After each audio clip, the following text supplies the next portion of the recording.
may have their banners on display for a minimum of 1 month with a maximum of 3 months. You are allowed a total of 10 streetlight banners to be displayed.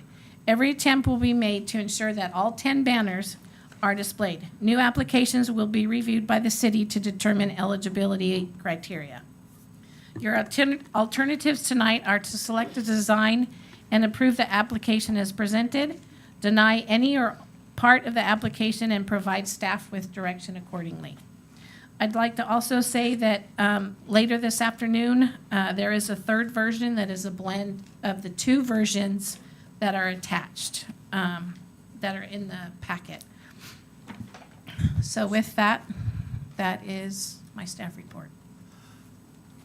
Does any of the council members have a question for the staff report? The designs that are here, that are part of the application, there's 2 of them. Is that to be a front and back scenario? Or No, those are which one are we deciding on? Those are 2 different designs, and the yellow is not part of the design. So you could decide on either one, but then they also combine these 2, and they have the Solvang Pride that says, I don't speak Danish. What? Oh, there you go. In Danish here with the windmill. Is that typical that they would ask us to approve their graphics, or is it? Well, that's part of the policy, is that they give us a design and we approve the design. And in Along with this that. instance, they're asking us to pick one or the other? Or the Yes, third option that's come based about? on, yes, the council comments. Thank you. Go ahead. I just want to address the misinformation comments, so just a couple quick things. This is the second time we are voting on this, not the third time, correct? Yes. Yes. And the council agreed 4-1 to bring it back as a banner-only application. No crosswalk, no flag. And because it is a banner program, I did want to point out, it is governed by the banner program guidelines, not code and ordinance, correct? Correct. Okay, thank you. I have a question. Yes, sir. So this, I'm fine with this banner right here. This is not even part of the That is discussion? not part of the Rainbow House application. Thank you. Okay, so at this time, we will start taking public comment. I am going to need all public slips, please.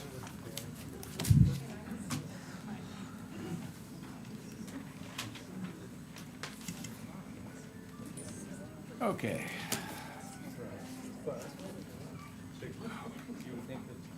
Once again, please give respect to the people that are speaking and keep your comments to 2 minutes. Jesse Bengod? Bengoa. Oh, that's an A.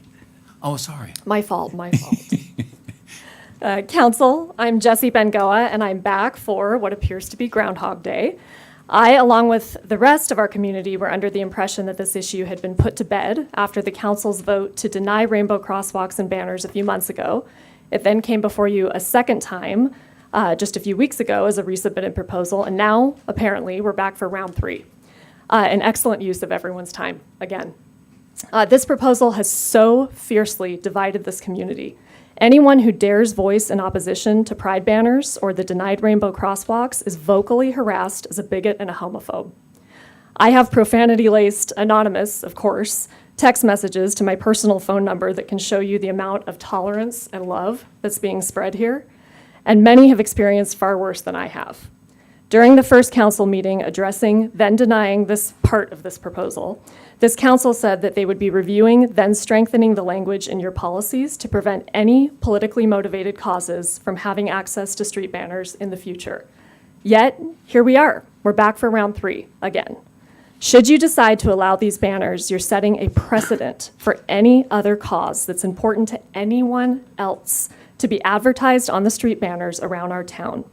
I would then expect that when proposals are submitted for banners to adorn our streets in January for the March for Life or in April for the official Second Amendment Day, that these proposals will be swiftly approved.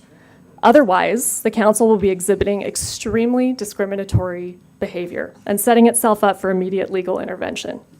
Vote this proposal down, protect the brand of our town, and strengthen the language in your own policies so we're not back here again next month and next year. Keep the politics out of Solvang and don't allow our town to be used as a platform for any cause, including this one. Lastly, I'll be glad to submit a list of numerous other causes that should get their time in the sun should this one be approved. Thank you very much. Please. Keep that up, and I will have you removed. I didn't know we could do that. I'm sorry. I'm sorry. Rennie Condit? Renee? I'm trying, I really am, I promise. Like 2 minutes don't count getting up here, does it? No. Noonie.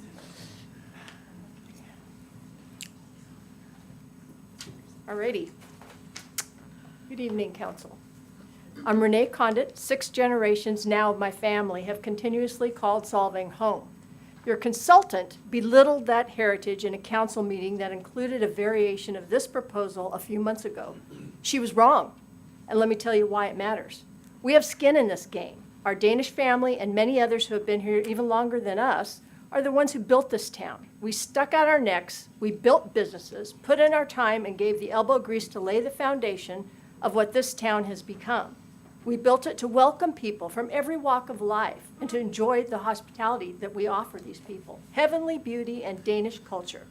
And to have someone, namely the sponsor of this proposal, stand up and say that this special place is something other than kind and welcoming town, that's just flat out wrong. That's not true.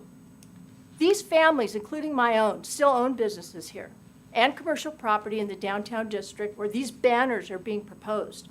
Why is it that we are here having to debate the fact that these banners represent a heavily politicized cause that boils down to celebrating sexual orientation?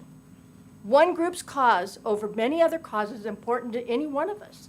This divisiveness has landed our town in the media for all the wrong reasons, tarnishing the image of our community by highlighting the strife over this issue instead of the long list of amazing positives that we worked so hard to build. Vote this proposal down. It violates your own policies. And speaking as a business owner and commercial property owner, I do not want this town politicized. Lastly, I'd like again to remind the council that this proposal represents just one group's cause. I didn't realize that it was an option to promote political causes, that we each believe in using our town's light pole banners. Should this proposal pass, I've got my own causes to put a banner up for. Thank you very much. Thank you. Robin Clay?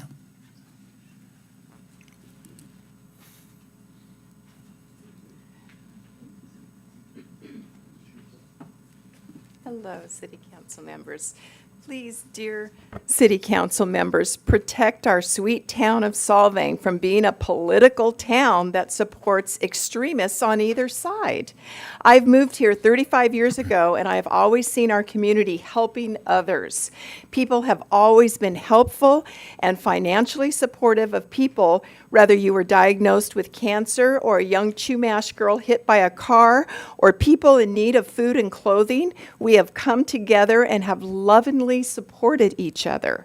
Now I'm seeing lies being printed in the news about our town that we are anti-gay. Our town voted in a gay mayor a few years back, and most of us knew that he was gay, and we liked the way he wanted to help our town.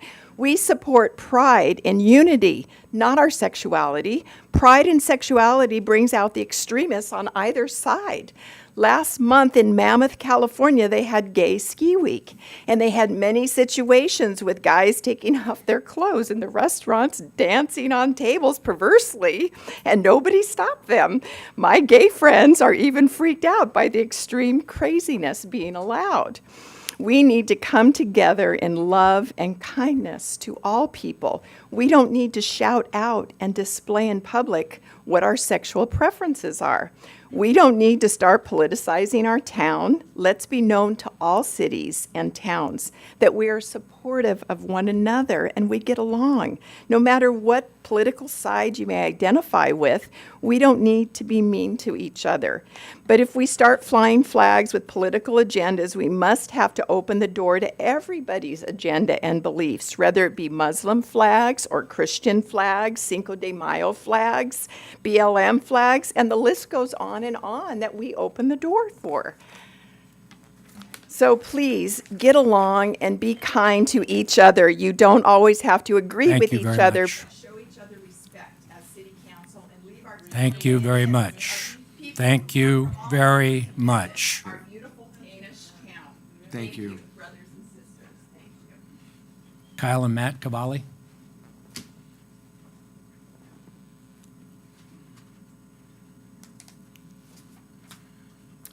Hi, my name is Kyle Cavalli. Thank you for letting me be here and speak before you.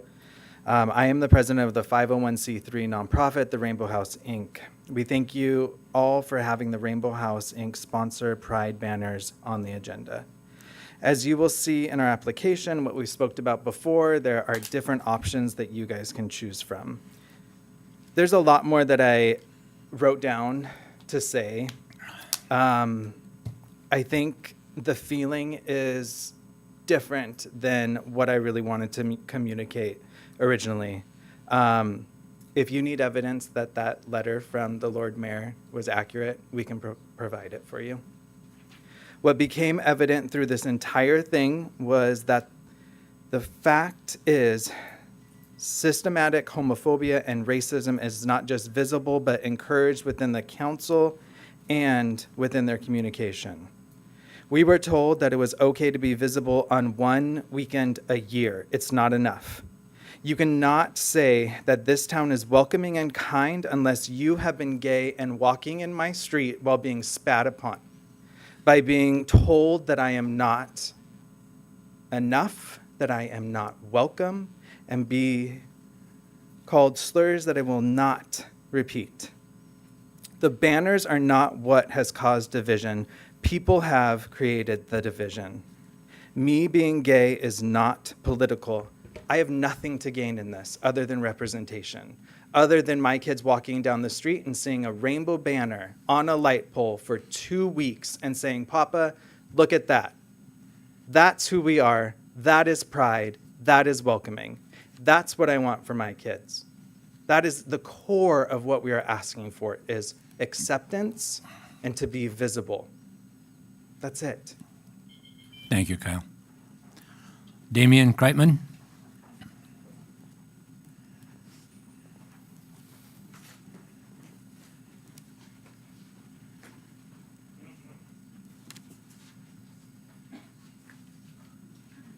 When does it start? Yeah, please go. Okay, in February of this year, I received a notice from the city of Solvang that because I supposedly own a swimming pool, I have to install what's called a backflow device. In fact, City Code Title 9, Chapter 4, Section 4 makes this a requirement. Well, whilst I might have a very big hole in the ground that sometimes fills with water that my kids like to swim in during the summer, this hole in the ground actually identifies as a tennis court. Therefore, City Code Title 9, Section 4, Chapter 4 is, in my opinion, hateful and bigoted. This letter is hateful and bigoted. And those who persist in calling my subterranean water-filled tennis court a swimming pool are all hateful bigots as well. Tell me, am I getting this right? You may think that I'm being facetious, but my point is simple. Labeling the rules you don't like as hateful and bigoted apparently means that nobody has to abide by them anymore.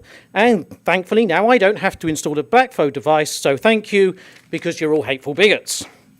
But let me hypothesize a little further. And that you as City Council still want to consider City Code and thus, want to ignore City Code and thus breach your fiduciary responsibility. You would probably be wise to consider a safety net for yourselves, perhaps listening to public opinion on the matter. And as everyone here knows, the overwhelming majority of the people that have contacted you that live in this town are against this. Those are the people that you purport to represent. They do not want this banner application to pass. Code says no, guidelines say no, the citizens say no. Thankfully, our founding fathers had amazing foresight and addressed this exact situation in one of their earliest amendments. Albert Einstein, who, by the way, has a very long history here in Santa Barbara County, is credited with saying that the definition of insanity is doing the same thing over and over and over again and expecting different results. What we are doing here is literally insane. Thank you, This Damien. doesn't pass. Christine Klukart? Am I saying that right? Kluckert. My husband and I are Valley residents. I came here first in 1979, and I kind of just have a simple thing to read. I want to encourage our community to celebrate family in all its expressions and to support an aspect of our community that has spent a long, long, long time being marginalized in the past. I and my husband and my family went to the gay parade last year. We had a wonderful time, and I just think it is something to support. So again, I am very supportive of this. Thank you for letting me speak. Bye, Solvang. Thank you very much. Joanne Clark?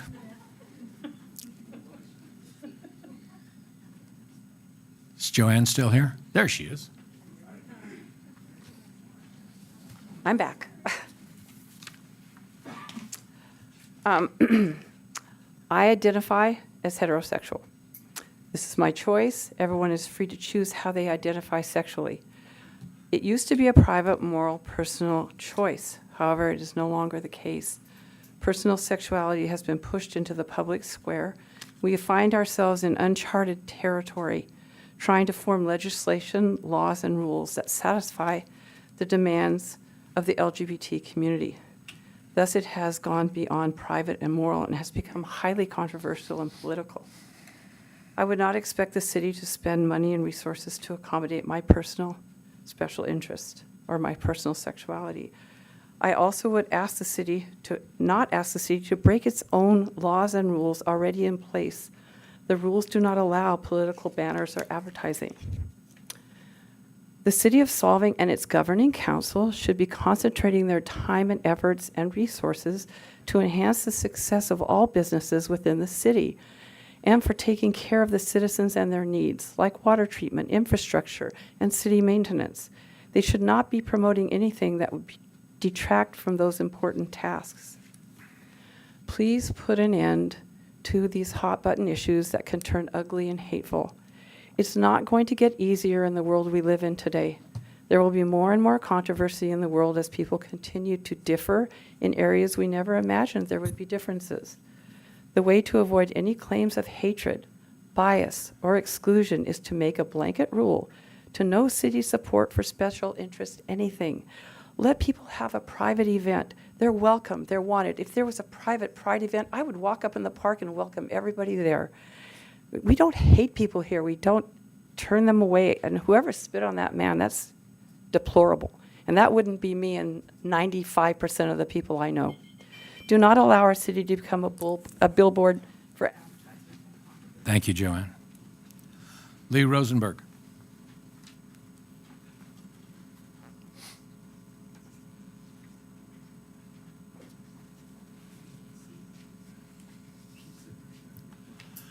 Thank you, Mark. Robert, we've been friends and enjoyed discussions of literature and history for quite some time. It now appears that you and Kevin Keating, along with Terry Harmon and her acolytes, lost their decency and humanity at birth. I supported you for the council. I have to apologize to the community and the council for that. Had I known of your bias, I would not have supported you. Your language that appears in the public records request, the ideas about politicization, woke, butthurt, a-holes, bozos, and on, it's disgusting. Kevin Keating and now yourself approve of attacking people helping people. the largest and most successful and generous nonprofit in the Valley with over 1,200 clients.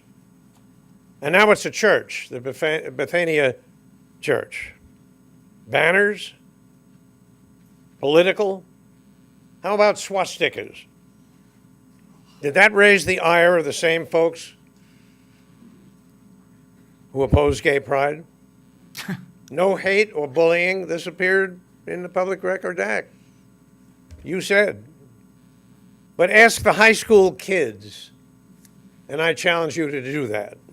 And perhaps at another meeting, you can read the results of that inquiry. Some few years ago, there was a gathering in the park, the Solvang Park. Lots of kids, lots of family. There was a big, big board with MAGA hats on it and a big sign behind it. You know what it said? It said, "Fuck Biden." Thank you, And Lee. fuck you if you voted for him. Where were you? Thank you, Lee. Groomed? Lee. What does that mean? Lee. Well-groomed. Lee. Thank you, Lee. You got it, Mark. You still owe me a few bucks. I don't owe you anything.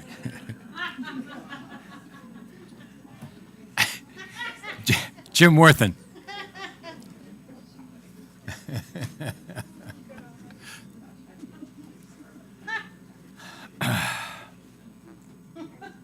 I think the council and probably everyone here misses the real reason that you should do away with all banners except Danish Days. The reason is a young architect came here in the 60s. He saw a Danish community with a bunch of ranchers' buildings. And he said, well, maybe we should talk our clients into making it more Danish. And he did that. Earl Peterson was the architect that brought us what Solvang is today, and the reason that tourists worldwide come to the Danish capital of the world. Anything that distracts from that is distracting from the truth of why we have Solvang as a city. There's vast number of people and vast number of communities in this city. They all should reach each other with love and respect. But that isn't the job of the city council.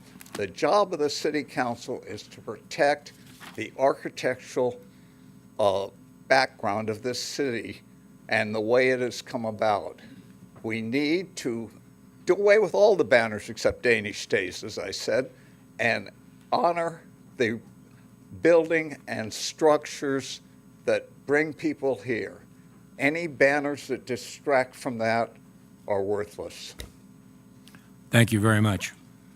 Michael Nicholson?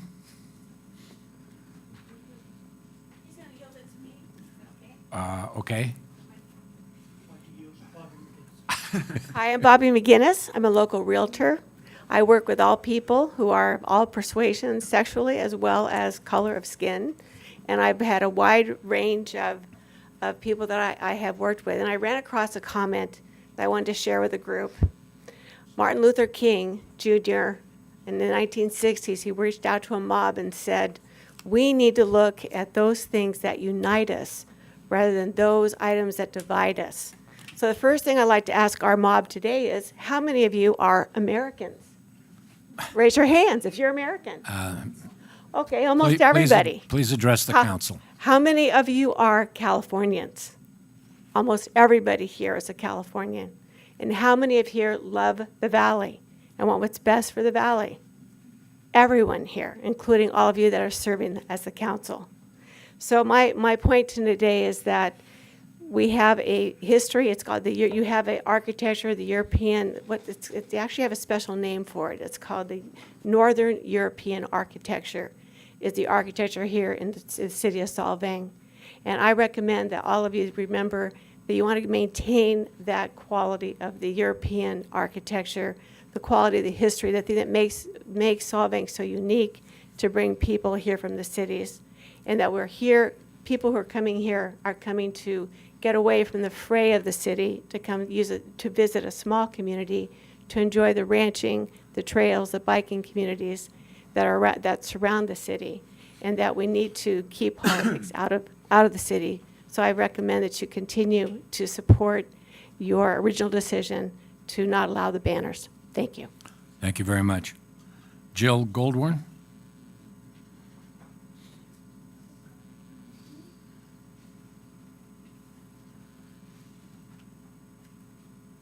Hello, Council. Thank you for having me today. I've been a Solvang resident for the last 20 years and raised my kids here, and they all went to public schools here. So, but today I'm speaking on behalf of the Anti-Defamation League. I'm on the board, and this letter was written by Dan Meisel, our regional vice president. On behalf of ADL, we submit the following comment regarding the application of Rainbow House to recognize Pride Month in Solvang with visible pride symbolism. As you may know, ADL is a leading anti-hate organization, founded in the early 1900s to stop the defamation of the Jewish people and to secure justice and fair treatment for all. We have a long-standing commitment to protecting minority and marginalized groups, including the LGBTQ community, from harassment and bigotry targeting their identity. Across the country, members of the LGBTQ+ community, including youth, are being targeted and discriminated against. As nearby as Los Olivos, a pride flag was stolen and burned, accompanied by a video shared online with hateful comments. Rainbow symbolism has come to represent a broad and often bipartisan message that all deserve to be treated with respect and free from hate, harassment, bigotry, targeting their identity. It also serves as a message of hope and pride. It's a positive messaging that does not denigrate others. The definition of pride reportedly posed by a member of this council in recent emails is narrow and limited and disregards the term's important meaning for many others. The long arc of justice has evidenced time and again that our common values of a nation are more consistent with the politics of inclusion than the politics of exclusion. A community that opens its arms to visitors from around the world should, of all places, also open its arms to the diversity within. Thank you so much. Thank you very much. Megan Dietenhofer?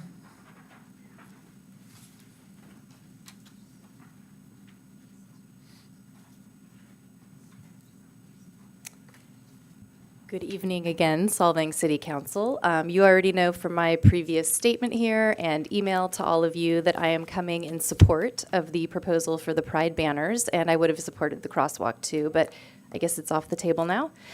And I speak as at least one Danish voice in the community in support of this, but I guess I could be three because my sisters agree with me. And we own a property that at one time was our grandparents' general store. They came here to be with their family that had come in 1911, so our family's been here for a while. And they were inclusive people, so I feel like I can bring them into it they would probably agree with me that being supportive of the LGBTQ community is not incompatible with the theme of a Danish town. Having a more diverse community and more diverse visitors is good, in my opinion, for a tourist area. And I can say this as a business owner who currently, as you know, I stated before, has a pride flag flying in Los Olivos at Figueroa Mountain Brewing Company, which we put up in response to the pride flag burning that was just referenced. And we've had a positive response from many visitors, and people feel more welcome for it being up. And I think the negative response to the proposed pride banners is a lot of backlash to change. My mom went to the high school here, was born and raised here, myself as well. We've seen a lot of change in the community, and I think it's something that's hard for a lot of people. But to me, change and moving forward, especially if it's including and accepting more people, is a good thing that we don't need to be afraid of. And in closing, I would say that I would love to have something that Solvang is in the news for, that my cousins in Denmark don't call and make fun of me about someday. Thank you. Thank you, Megan. Sabine Ovesen? Did I say that one right? No. I'm striking out completely. Would you pronounce that for me? Yeah, my name is Sabine Ovesen. Ovesen. Yeah. Okay, thank you. Let's see if I can't see with glasses on. Can't see without. Okay. Dear Mayor Infante and a council member, did I say your name right? You did. Thank you. Okay, we're on it. Okay, my name is Sabine or Sabine. I was born and raised in Denmark. I live in Solvang. I'm concerned about the new banner that is being proposed and do not represent Solvang. It does not. I believe it creates confusion of what this town's brand is all about and should only be representing the town's value, culture, and Danish celebratory events. We are a Danish historic town, and we want to keep it that way.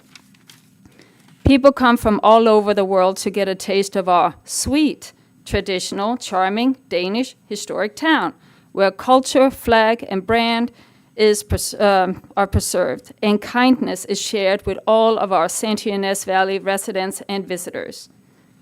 I would like to offer my help because I'm proud and very happy to be part of this community. I come to you with a solution. I have designed a banner that will still preserve the Danish brand while highlighting our commitment to our community, uniting together as one. This design will show we welcome everyone to Solvang while preserving our Danish brand, that I believe it's very important. It is a great balance of both the traditional Danish culture and help to celebrate Pride Month of June. My proposed banner is designed to represent the Danish flag, community, Solvang, and Pride, or the primary and secondary colors. If you want to leave that out, that's up to you. And it is meant to be a banner for everyone to enjoy. In case you didn't know it, the Danish flag is called Dannebro. Oops, sorry. I was going to tell you all about the Danish flag. Email it. We'll do that another time. Okay. Thank you very much. Elisa Bondurant. At least I know how to pronounce that name. It's a race driver school. Unfortunately, it's associated with my ex-husband. Oh, I see. Darn. I know. I thought I'd have an into a racing school. Wow. Sorry. Not me. You'll have to talk to my ex. Bob? Thank you, Mayor and Council people, allowing me to speak to you today. I'm going to speak with you first on behalf of one of my friends, Erin Polaro, who is a licensed marriage and family therapist living in Solvang for 8 years. She says, "Dear City Council members, thank you for hearing and considering my plea for your support around the Pride signage proposed by Rainbow House, Inc. I have worked in mental health for 15 years, and I have provided counseling services here in St. Ynez Valley for the last 7. I can tell you with authority that LGBTQIA folks in our community experience judgment, harassment, and hatred because I hear the painful stories firsthand. I can also tell you that prejudice and marginalization are significant factors in the development of mental health issues. Research shows that suicide rates in LGBTQ youth have gone up for the last 2 years in a row. 45% of LGBTQ youth seriously consider suicide. But suicide rates in this population are significantly lower in communities that demonstrate inclusiveness. That's why this representation is so important. It's not hyperbole to state that visibility is a matter of life and death. I feel incredibly concerned for the mental health and well-being of our LGBTQ youth this season as they experience and witness blatant discrimination instead of the support they might receive from community members and leadership in this town. Please do the right thing by making the decision to support the Pride streetlight banners. Not only will you attract more tourism to benefit local economy, but you will also be making a decision that directly improves the health and safety of our community members. Thank you. Thank you very much. Denise Adams?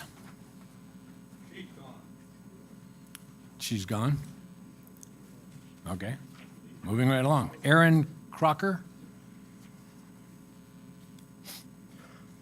Good evening, Council, Mayor. I come to you as a neighbor. I'm not from Solvang. I'm from Lompoc. We like visiting, though. My wife and I, we spend our money here. We bring our kids. So I come to you as a father as well. Father of 6, 4 of which we have, and 2 of which belong to 2 wonderful women in Sacramento that I'm the donor for, and they call me Dad. And they like to visit as well.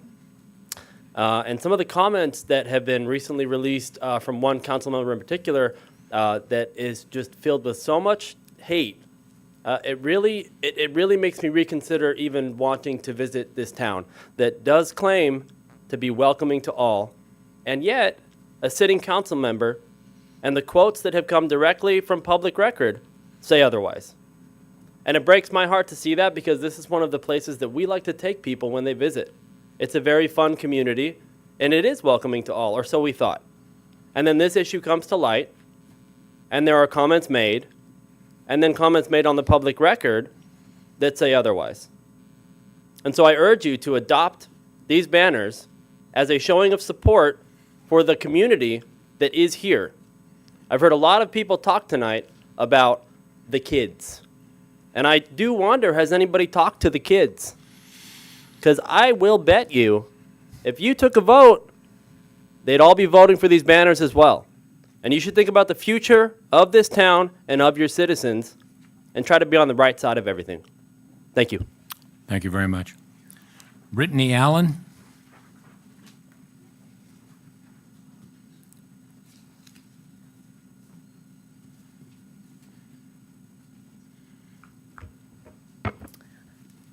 Hello.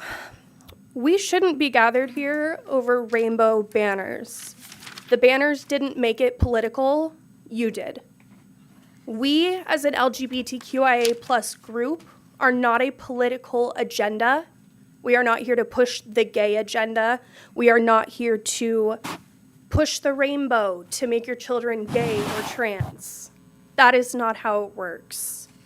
We are here as a group of people who have fought so hard and long to live who we truly authentically are, and to have something as simple as 8 banners with rainbow colors around town. I don't understand how that is something that has been so politically involved that we are now on our second meeting about it. It makes no sense to me. I am a member of the LGBTQIA+. I am a mother, and I am here to say that we are not the snowflakes that you called us. We will not be melted down, made into the ground, so that you can tread all over us. Thank you. Thank you very much. Dr. Cynthia Matthews?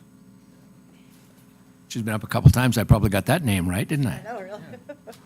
Thank you for allowing me to be up here again. I've heard a lot of vitriol, and it's interesting because a lot of it is coming from the gay community. I am an open lesbian woman. I've been this way my whole life. I'm going to turn 60 at the end of May. And as I've explained before, I've been beaten, I've been raped, I've been all sorts of stuff because of the fact that I'm a lesbian. I stand before you with great humility, and as I promised in this last meeting that I addressed you, that I would go out into the community. In fact, I put my number on the line.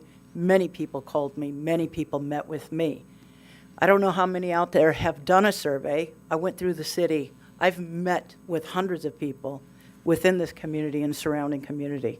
I have done an impartial survey. I wanted to find out what they wanted for this community, both gay and straight. And when I say gay, I mean lovingly, gay et al., including everyone. And what I mean by that, too, is when you say that you stand, Solvang welcomes all. We have a local artisan who does not belong to our community. However, she does because she lives in this community. She happened to design a banner. Dr. Matthews, And what it does. that's for us. Correct. For everybody. It includes your branding. It's not part of the application that was No, presented. it's not. But there was an application submitted, and it will be coming before you again. But what I'm saying is that when it says for all, please, people of my community, remember, it's not only for gay, lesbian, it's also for straight people, too. We stand up for everyone's rights, and we need to remember that with great humility and great respect. We cannot be the aggressor here. We have to love, and we have to move forward with respect. Thank you. Thank you, Dr. Matthews. Mary Beth Lee?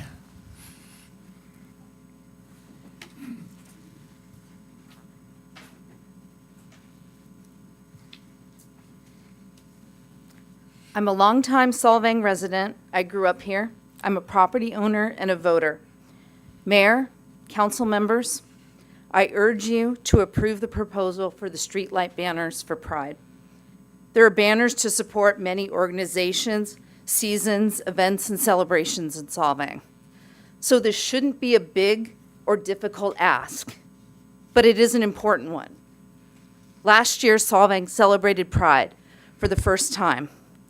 The city made an official proclamation that June was Pride Month in Solvang. As an ally, I volunteered at the parade and attended many events. These were peaceful, joyful events that sent the message to the LGBT community and their allies that they were seen and supported.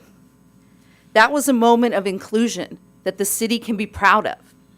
Since then, there have been attacks on our LGBTQ community, most notably the theft and burning of the Pride flag from St. Mark's and the repainting of the rainbow speed bumps at the high school. These hate-fueled, bigoted actions have been very hurtful to the LGBT community, especially to the youth, and have left them feeling unsafe and unsupported. Ask them, listen to them. They deserve our support. Someone on this council has said that he doesn't understand what Pride is all about. Pride is the opposite of shame, and the LGBTQ people have endured a history of shaming and marginalization for who they are and who they love. Pride is about acting in the opposite spirit and affirming their dignity and place in society. If you can't understand that, you're just ignorant. Thank you very much. Laura Ishikawa?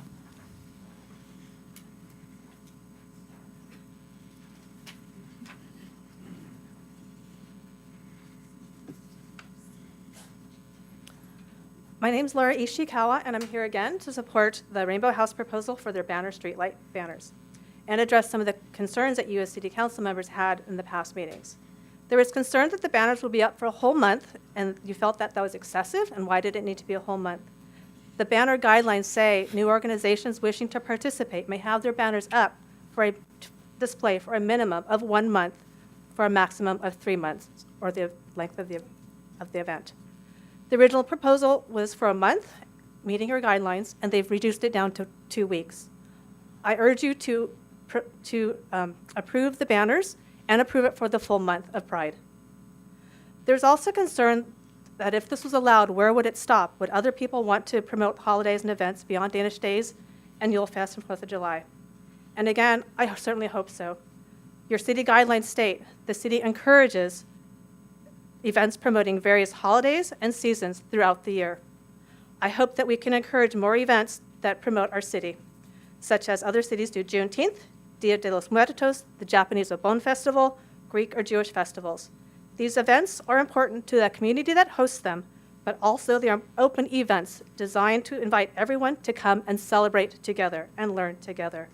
All are welcome, including everyone is welcome for Danish Days. There's plenty of room for everyone.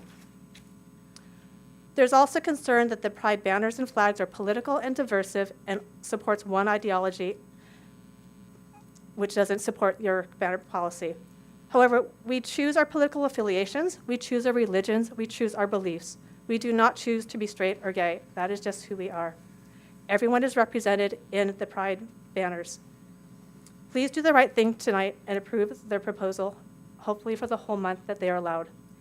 And please remember that everyone matters or nobody matters. Thank you very much. Michelle LaMarche?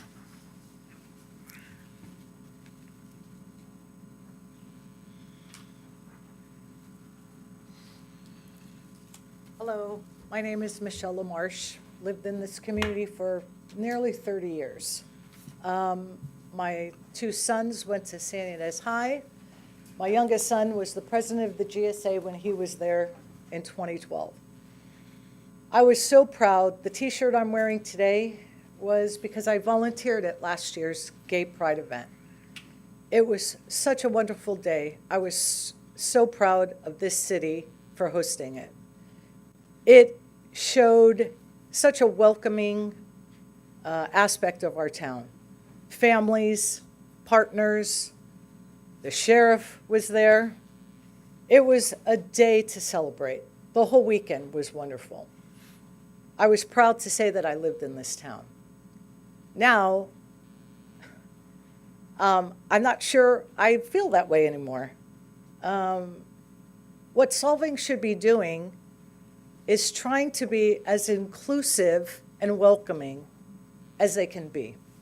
And if 2 weeks of banners is going to stop that, it's pretty ludicrous to think that this is even a political agenda. I don't understand how that is the case. This is to welcome everyone, like we do from all the people who come here every year. I've been a nurse for 30 years. We are taught cultural competency, and I think you all need a lesson. Thank you. Thank you very much. Steve Cox?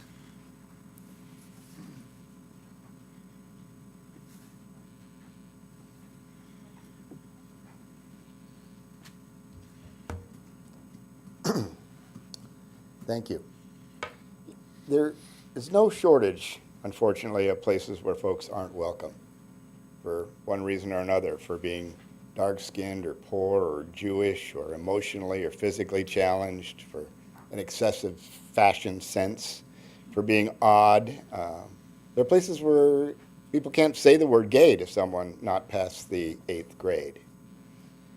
And then there are places that are known for being welcoming, for being open to tourists and travelers, folks looking for a holiday or a getaway, folks from Los Angeles or Hollywood, folks from Hollywood, Florida. The point is, this place has been to us, to my wife and I, a welcoming place for the past 9 or 10 years. My understanding is that a group wants to express welcoming to a group of people that includes my son, with banners, maybe a painted crosswalk. They're not protesting anything this town is doing. They want to add gestures of welcome for a week or two. It's my understanding that this isn't intended to be 2 weeks of taunting, nose-thumbing, mocking of non-gay folks, but a chance to show grace and hospitality at a village scale. It's intended as a brief period of tolerance, and at the end of 2 weeks, the crosswalk would have been returned to a fresh white color, but we can sit back and analyze whether or not we've been harmed or helped by this gesture. No one is asking this town to replace 805 with Bud Light. Just to be or to show a little more welcoming for a little while, and that should be a good thing. Thank you. Cheryl Trusky? Cheryl's gone? It's good, we're only halfway through the stack. Okay. I want to say it's Mark Bell, but I'm not sure if that's right. Mank? No, it's Maria. Oh, that's a Maria? My apologies. All right. In high school, it was like really long last name, so I was common like Mark. Yeah, so. That was. Thank you for, right? Is it Maria? Maybe? Does it kind of look like it? Sure, go Okay, for it. Okay.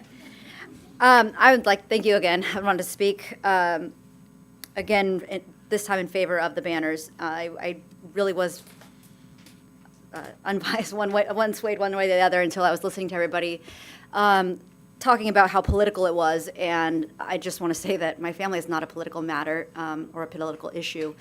And having those banners up shows for us that this valley is an accepting place when there's so many loud voices, especially sitting on this council, that are not.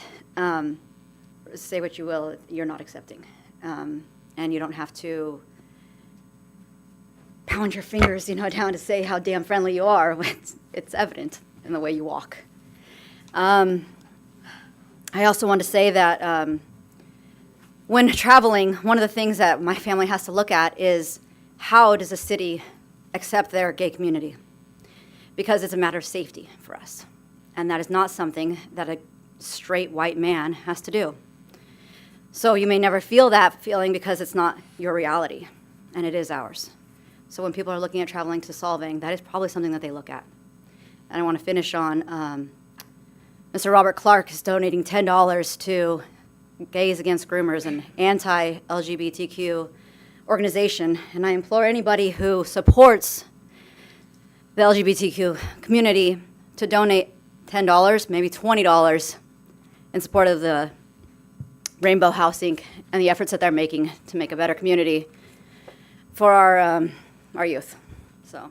Thank you very much. Steve Braun? Brom? It was 100 for the record. Steve?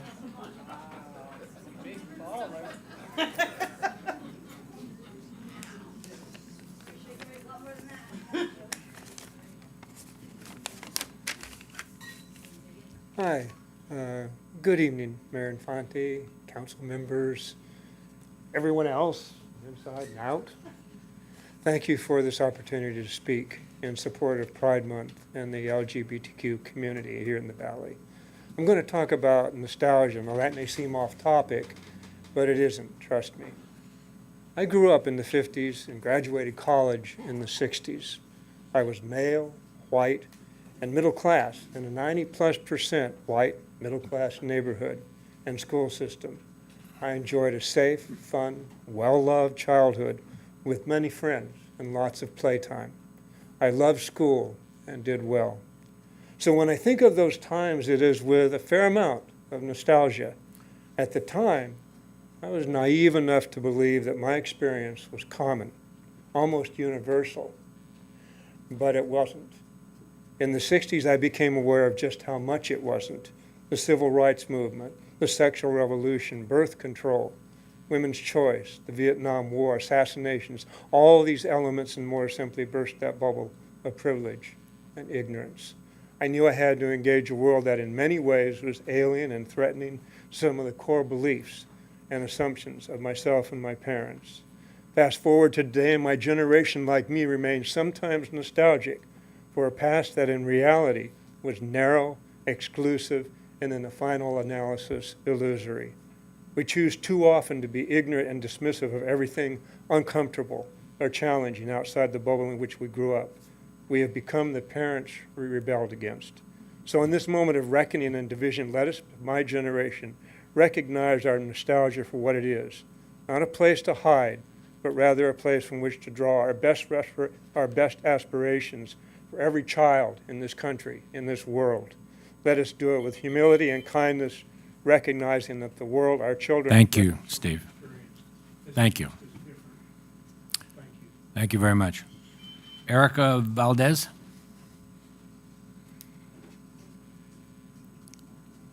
Am I getting better at this? Yeah, that's how you pronounce it. I didn't really prepare anything for tonight, but I just want to say I'm in support of the banners.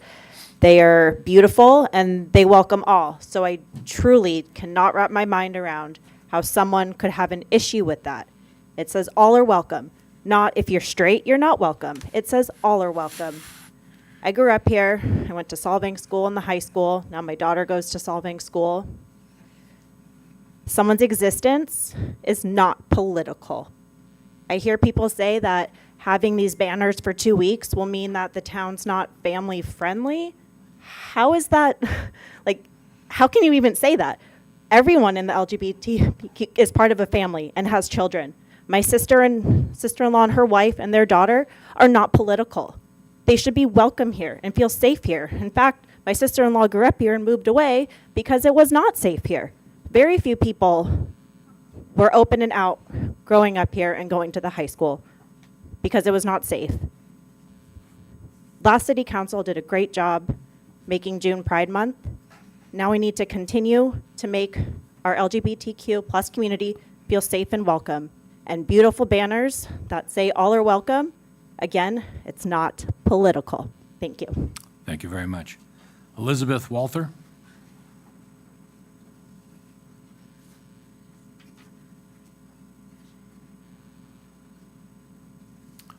Next up is Jack Williams. Since I know you're in the back of the, please, Elizabeth, I apologize. Okay. Want to get so- the next guy in the queue to get Oh, up no, here. no We're- problem. And you got my name right, so. Oh, good. My name is Elizabeth Walter. I grew up here in the Valley. I've lived here since the 80s. Went to Solvang School, went to the high school. I have children here in the Valley as well. I myself am a member of the LGBTQ community.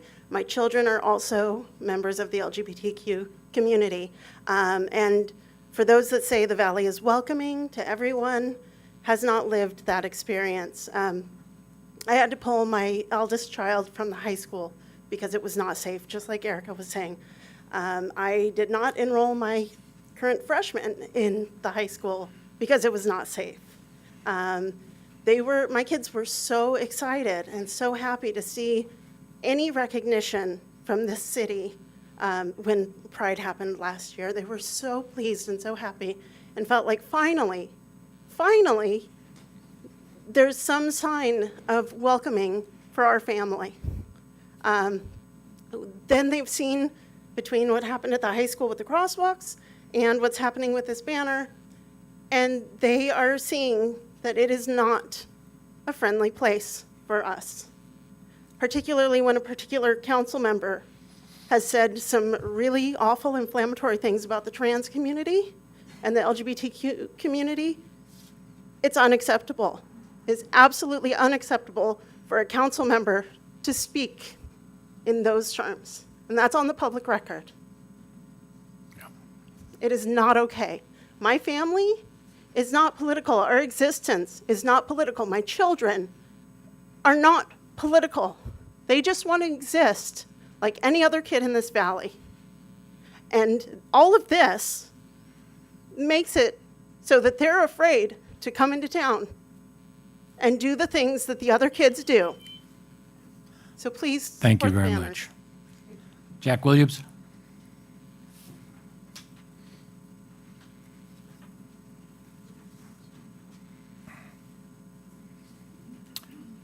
Followed by Kevin Sarasloan, I'm not sure. Please, go ahead, Jack. Mr. Mayor, City Council, and you did get my name right. Jack Williams, I've been a citizen of Solvang for over 20 years and lived in the Valley for over 30 years. And in that time, I've experienced that Solvang is a very welcoming and open community. And I think that putting up the banners will only emphasize that. It will also help rectify some of the very bad publicity the city has gotten recently. And I urge you to be inclusive and not exclusive. Thank you. Thank you very much. Kevin Saraslu? I'm not sure that I got that name. What is it? Saraslav? Ah. Thank you. I miss every other name. I apologize. All right. Go ahead, Kevin. I guess I just wanted to say that the board better be, kind of careful with what they do as far as you guys spend a lot of time promoting Solvang's businesses, and pretty good example of what Budweiser just did with their ad and losing $5 billion and stuff like that. I mean, I've grown up with gay people, and I support gay people's businesses in this town without, any thought of it. And it's, it is sad that they're don't feel accepted. I think they are more accepted than they think they are, but we're in a small town where we don't see it as much as in the big cities if they do get harassed and stuff like that. But I just hope that, I think Robert's gone out of his way to make a point, and I think that he's not trying to be hard on people. He's just trying to do what the people of this town want, and that's why you guys were elected, to do what the town people want, and it's pretty obvious. So, thank you. Thank you very much. Pete Thompson?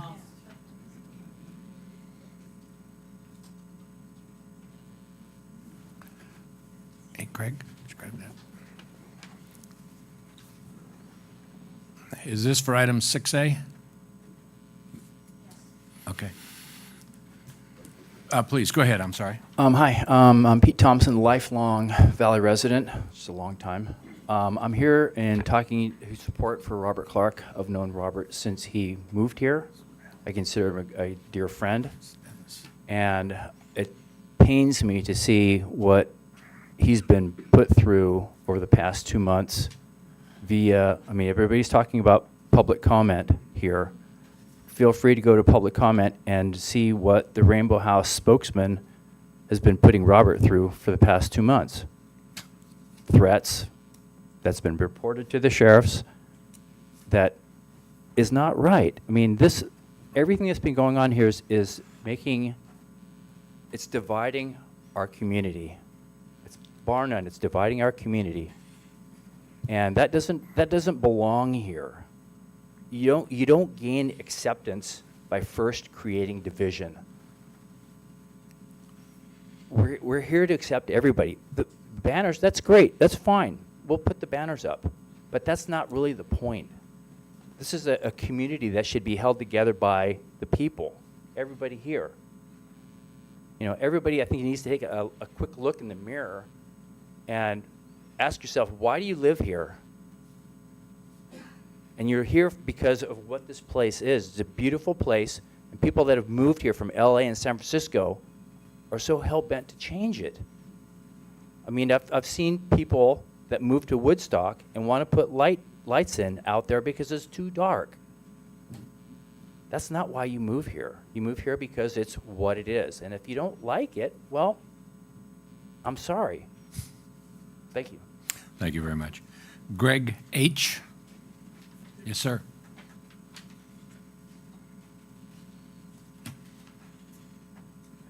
Hi, there we go. I'm here to talk about the process like the previous gentleman. As far as the banners, I'd probably put them up myself, but that's not the point. Point is, we have a representative process here. You find people, 5 of you on the board, show up and vote, and you do your job really well. And it is disheartening, if not shocking, to find out that some in the community don't accept this process. They go and threaten you as representatives. They threaten you with emails, they stalk you because they didn't get the vote the way they wanted. That is un-American, okay? You are doing your job. You're doing a good job. And those people who don't like the results of the votes have to accept it. It's the American way. It's the way we run a representative government. We don't run by mob rule and keep voting until we get the vote we want and harass our representatives until they do what we want. That's what's scary here. It's not the banners. Banners, I wouldn't care. I'd actually put them up, okay? But this process is scary. This is not America. This is not the way citizens should behave. They should respect the representatives that represent them. Otherwise, we have mob rule, and we don't want to go there. Thanks. Thank you, sir. Jerry Rounds.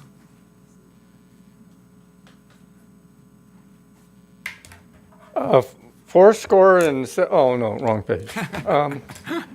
I must admit I'm probably under some anticipation of what was really going on, but let me just say,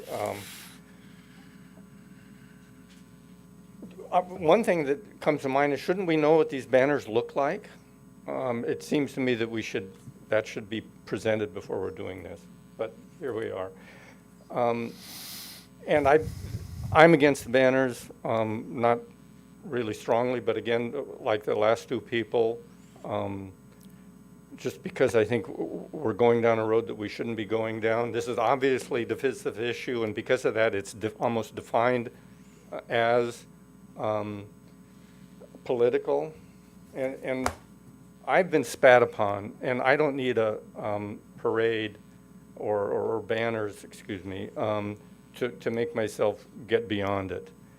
And I must, I think, also address that there was a FOIA request, and then people have been harassed in the community and on the board, and the genie is out of the bottle, and the only way it can be put back is if this type of thing is resisted now and forever. And I also might say that if somebody were to be open enough to talk to Mr. Clark, they would find him to be not what he's being characterized. And I think that's an injustice. And anyway, that's more Thank or less. you, sir. And with malice towards none. Thank you. Jason, okay. DeMitt, I'm not sure that I got I can't read your writing, sir. It's a problem. Would you please tell me what it is? Duet. Duet. Yeah. Really? That's oh. Yeah, I also mumble, so. Thank you. I stand opposed to the Pride movement and the request for the banners, the parade, and the deciding that June is Pride Month. And the reason for that is Pride is a celebration of sin, and that sin hurts us, right? We're all sinners.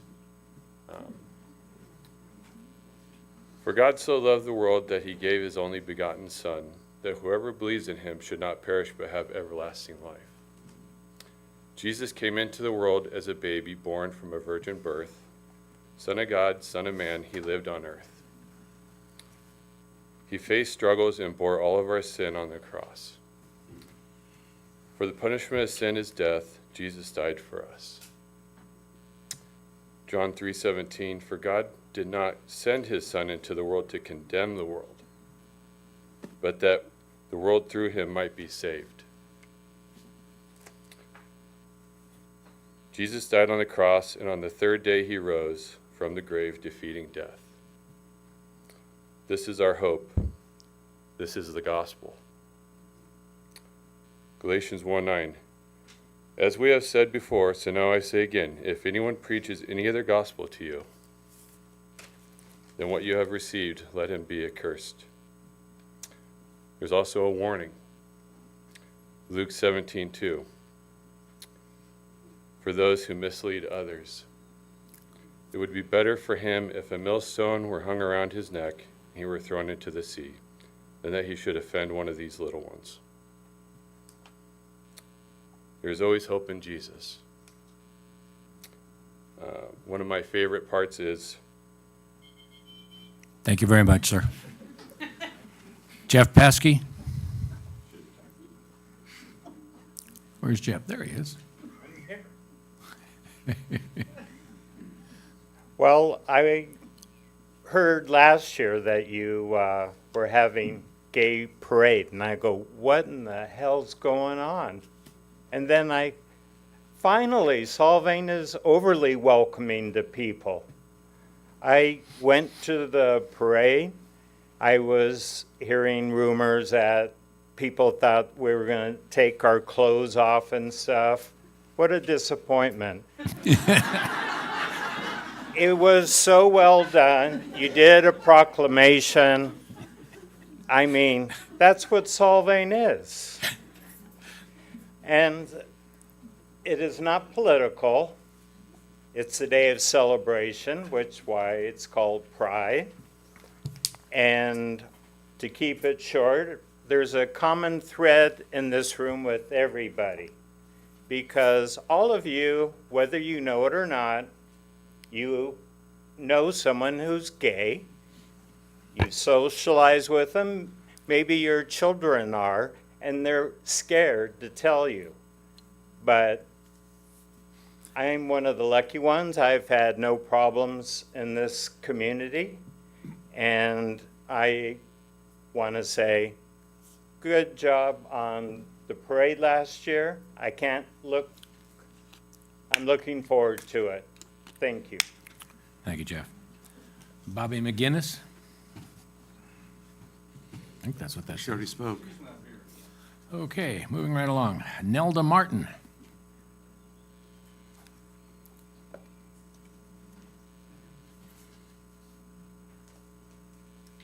Good evening, Council and Mr. Mayor.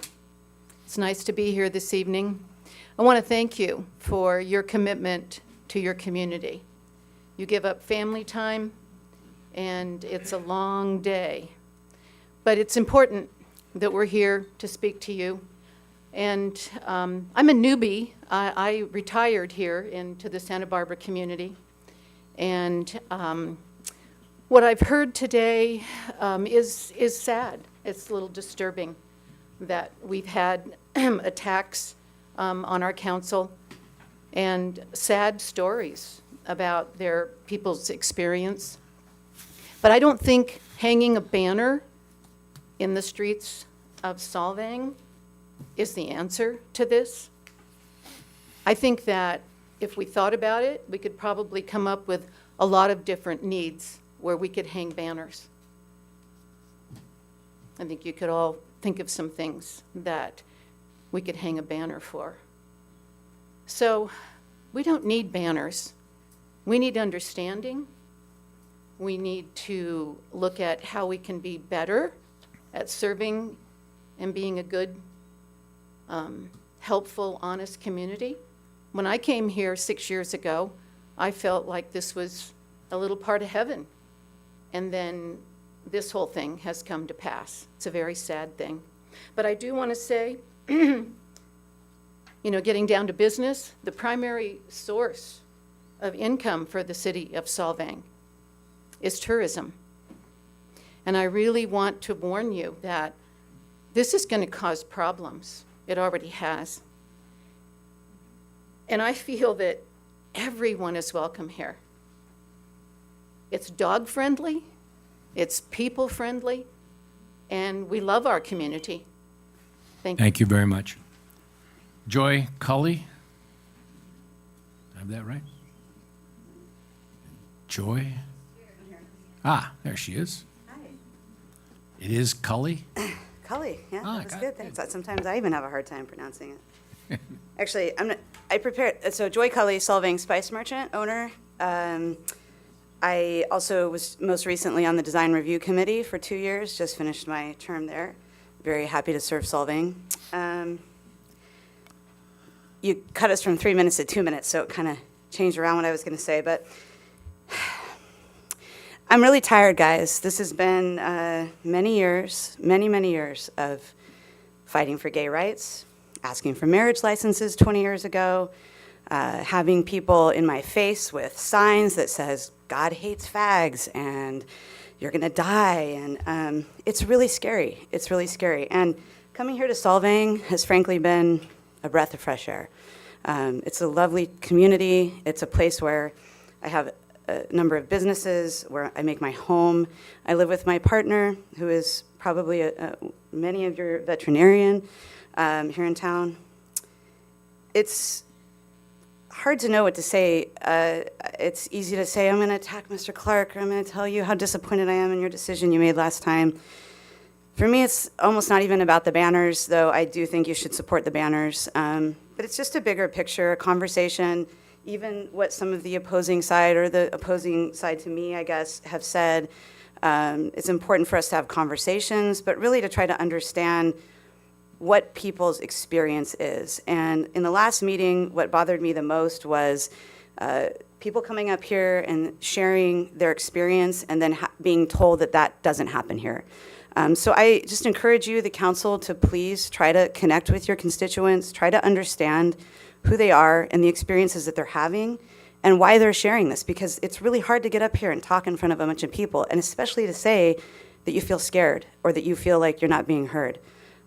Certainly, I don't think any of us want there to be threats or anybody feeling bad. So thank you for your time. Thank you very much. And we hear you and we see you. Hank Homburg? There he is. Good evening, Mayor, council members. Hank Homburg, a Solvang resident. I spoke, I think, 2 meetings or a meeting after you guys made the difficult decision with regard to the banners. And so I said, I appreciate the fact that you guys have a pride parade and a pride event in the park. And I know the banner thing was a difficult decision for you guys to make. I was actually ambivalent about the whole thing. But I said, thank you for voting the way you did, because it was a difficult decision, but I feel like it was a fair decision. And that's how our system works. When we first started this meeting, we all pledged allegiance to the flag, which is the United States of America, not the divisive state of America. And it seems like it's almost become the divisive states of America these days. And I don't want that to happen to Solvang. Never has. Since I've lived here, it's always been very friendly, very outgoing. But if any of you go to Ed Hat, and I suggest some of you do, who are on the Pride side, I've never seen such hateful rhetoric in my life on a news source that's in our local community. They basically said St. Anne's Valley is full of hate, and we're all bigots, and blah, blah, blah, blah. That to me is the real injustice here with this whole system, is that you guys denied it. It didn't go certain ways or groups' way, and now they're really upset about it, and they're coming out in full force, and we want it, and we got to have it. That's not the way it works. I'm sorry, you know. Like I said, I was ambivalent about it, and now, after speaking to you guys at the council saying I appreciate your decision, that as hard as it was to make, I get some crazy guy following me on the street in his car. Thank you, Hank. Or threats, and I have gotten threats. Thank you very much, Hank. Rod Simmons?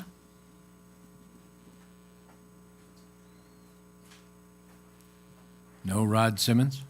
Red Simmons? Did I get that wrong? He was here. Okay, well, moving right along. Chris Boyer. Hey, I remember you. It should. Good evening, Council. Mayor and Fonzie. I'll make it quick because I don't actually have anything prepared. I am in favor of passing forward Rainbow House. At the end of the day, it seems like there's two big arguments that the side that is against this right now are putting out there. I just want to point this out. Number one, on a bunch of signs that I see are go woke, go broke. That is absolutely moronic in my mind. Between 70 and 80% of Americans are in pro-LGBTQIA+. You buy by your values at the end of the day. I don't buy Chick-fil-A because it goes against my own value systems. I'm betting Councilman Clark will never buy Bud Light again. Number two is this idea that this is, keep politics out of Solvang. There's an irony in asking a bunch of politicians to keep Solvang apolitical, but besides the point. There's a lot of things about politics that are choices. Your choices are, your politics are informed by your experiences, your knowledge, your understanding of the world around you. Being LGBTQIA is not a choice. That is absolutely the way they are born. This idea that this is somehow political is absolutely ridiculous. Thank you. Thank you very much. David Watts?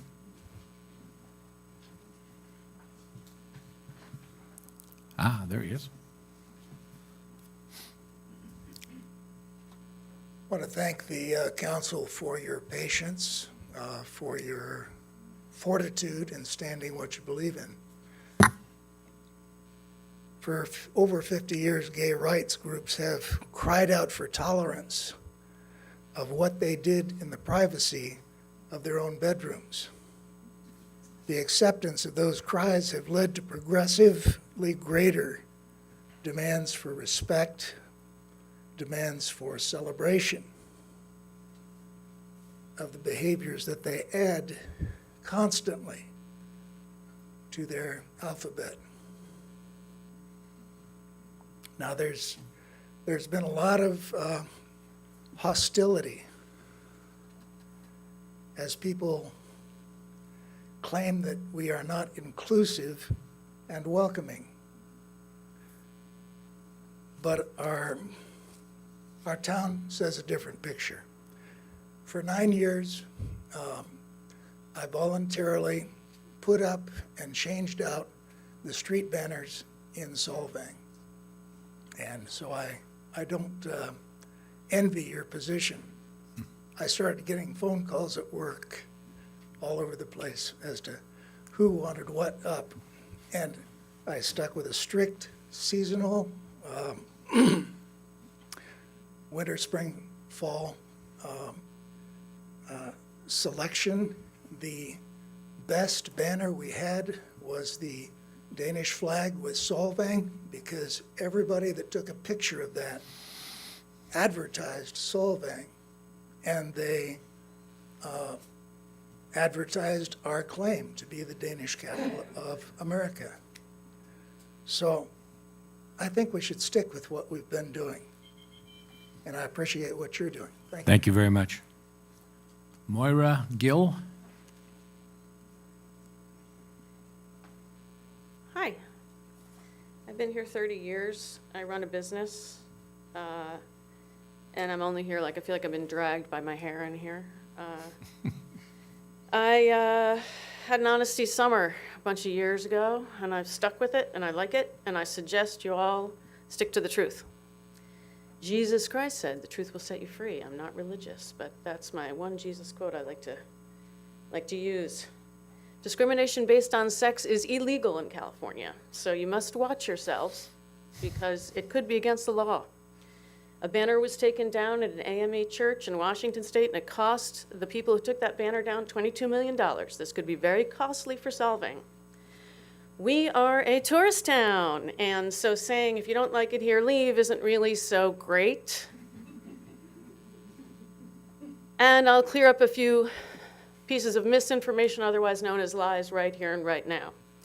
I wrote to the Lord Mayor of Copenhagen, and I got a response from the Secretariat, Steve Lyons. They are incensed that Solvang has been dragged into culture wars. So that's what it looks like to the world. It looks like we're dragged into culture wars. What we care about here as a community is safety first. The culture wars got somehow dragged in here over to the high school. I have a junior at the high school. Leave my kids alone. Let those kids do what they want. I agree with what people said here. Talk to the kids. Kids don't care about this. This is a parent's issue.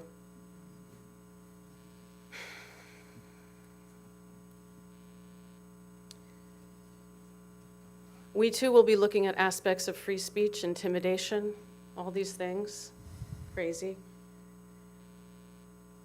I agree with Pete Thompson, who spoke earlier. I believe that this is an equal playing field issue, an equitable ground.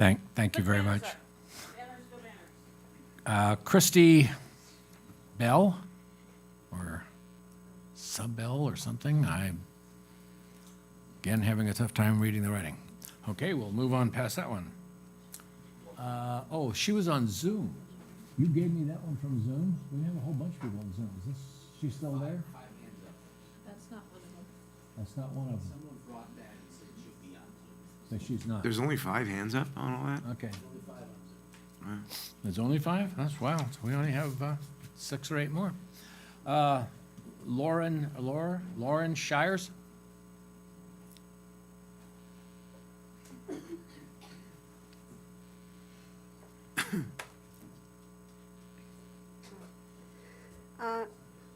Thanks for being here and your patience and everything.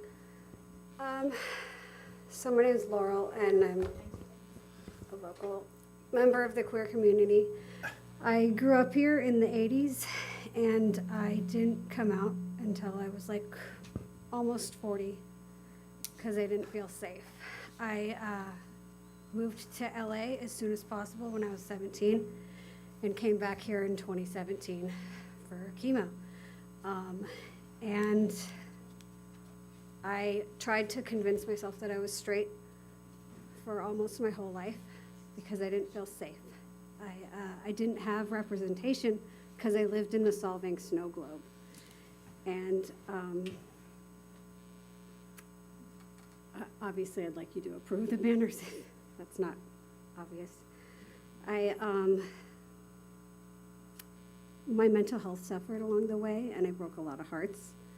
I wasn't intentionally trying to stay in the closet, I just didn't know. And it didn't feel like a safe community. My existence has nothing to do with politics. It has everything to do with my place in the world and how I fit in and how the world receives me and how I accept myself. And this is what we mean when we say these are matters of identity. It'd be great if the kids in this town grew up with representation. We're a day's drive from LA and San Francisco, and like it or not, we're a gay destination. Like, tourist destination. And I know that tourism is like one of our biggest industries, so, you know. Thank you very much. Aria, Dougherty?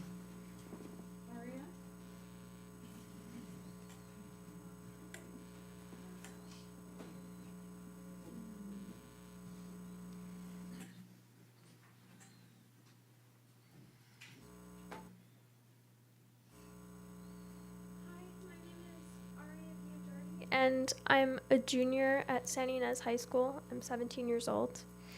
I can't speak for all the students there or all the youth that live here, but I can tell you that I truly believe that a vast majority of them are absolutely unbothered by rainbows and would really appreciate representation for everyone and inclusivity for everyone. And I can tell you what I see and hear every day at the high school. Kids, my classmates, my peers, they talk about getting out of the valley and getting out of this town and going to college like an escape. A lot of them aren't happy here, and I love it and I love this community, but the fact that the people that are supposed to be leading this community are denying a symbol of inclusivity for everyone, it is making kids my age feel unwelcome, unsafe, and just generally awful. It's not just the gay kids, it's everyone. Even the white, straight football stars talk about getting out and going as far away as possible because of the hateful environment that prejudiced people have created here. And unless you step up and show your kids that you love and accept them no matter what, you will lose them. They will leave. They do not want to be here because of people like you making decisions like you have. And unfortunately, I don't think that the majority of people in this town are being represented by the people that are elected. 90% of the emails sent in about the banners were in support. Please, please put up the banners and show everyone that you support them no matter what. Thank you very much. Thank you. Dennis Bales? Good evening. I was home tonight watching this on Zoom, and my Zoom connection died, so I came down here, and I wasn't expecting to see. We had a power glitch. Well, It yeah, went okay. black in here for, I couldn't get it back up. I've lived in Solvang for almost 23 years. I had a business for 32 years before I retired. 3 of you have been to my home multiple times for dinners. I've been to 2 of your homes before, and I thought we were friends. You know me. And then before the first vote, I got a call by one of you asking my opinion about this. And I said, you know, if you just go for it, it's going to blow over. You know, it should just happen. And then it didn't happen. Okay, and it's become a big international issue with Copenhagen. I'm afraid I'm expecting to see it in the New York Times or the LA Times or whatever, any day. And I have friends, I lived in Santa Barbara before this. I have friends down there that have been reading about this issue in Newshawk and Channel 3. They can't believe it's happening in this day and age, okay? And, again, I've been around, okay? So I did go to the parade last year. It was wonderful. There was a family sitting next to me with their little child, enjoying it, clapping. They had a relative who was gay. That's why they were there. I was very proud to see people I've known for years marching in the parade. And so anyway, I don't understand why you guys have made it an issue, okay? And I think if you guys just would accept everything and go, let the banners be, let the sidewalk be, please. Thank you. thank you, Dennis. Rich Safrite? Safrite? Safe right. Almost got it. Well, I'm working on it. How you doing? Some might know me as the voice of the Pirates. I've been here for 45 years, I guess. Yeah. I do believe the younger generations are much better about inclusion and racial acceptance. I really do think they're growing that way. I do think the big difference now in this room isn't about banners. I think when you go home and look on YouTube and see how they're having shows for 5th grade, 3rd grade, 7th grade kids in the classroom, and there's physical touching, and it is over the top. I cannot support that. I don't care if they're straight, gay, whatever. And I think that's created, it's not a banner for me. It's you got to go home and look and see what it's being viewed at as in America. And in this, Ellen, is this Ellen over here? No, it's not. I'm sorry. I thought it was someone that coached my daughter. I was going to say hi. Thank you for your time. Thank you very much. Rebecca August?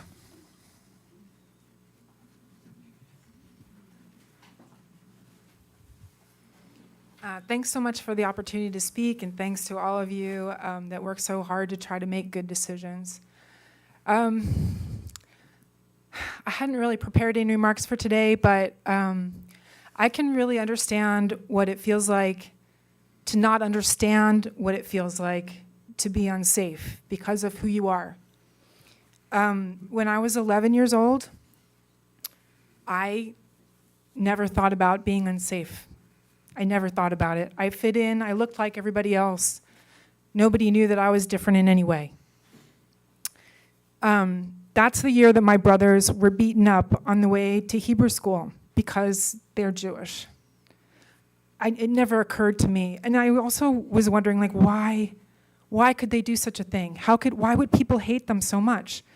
And people here, I mean, we publicly say that, you know, outside we're such a friendly town, and maybe you're nice and you're nice and you're nice, you know, out in public to people that are not the same as you. But let me tell you, I also lived in Colorado, and when I lived there, someone tied up a gay man to a barbed wire fence and beat them to death. And this is the thing that people think when they walk around with this worry in their minds that things might happen to them. And whatever we can do to make everyone feel safe in this town, we should be doing. This is a very small thing. It doesn't involve anybody doing anything except for putting up a welcoming sign on the road to Solvang. Thanks so much. Thank you very much. Okay, let's go to Zoom, please. We've got 5 people? 7 people? Oh, good. Can we start with the first one? The top one is Tony Bianco. Tony, can you hear us? Tony Bianco. Yes. 1 second. Please go ahead. Here I am. I just wanted to. I'm here with my daughter, who's part of the LGBTQ community, and her partner. And obviously, we're in support of the banners and crosswalks, although they're not on the agenda. I watched the last meeting where this was voted down. I was very disappointed when Mr. Cavalli got up to speak and the issue of the drag race was brought into it, or the drag show.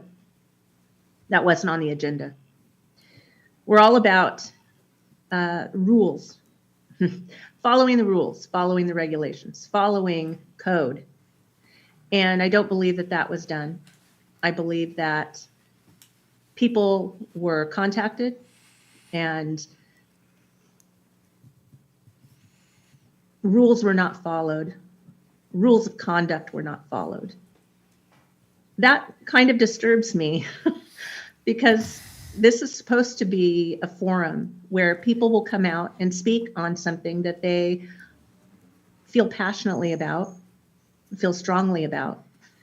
And to have a sitting council member try to bring in people to support the agenda that he wants to push, it's not acceptable. It's absolutely not acceptable. The pride flag has been a symbol of acceptance, of inclusion, of peace, unity, going back to the 1700s. The Buddhists fly the flag. The flag was flown in maritime to show neutrality on ships. Thank you very much, Ms. Bianco. Well, that Thank was you. fast 2 minutes. That was. What do we have next, please, Brad? Dale Murnane.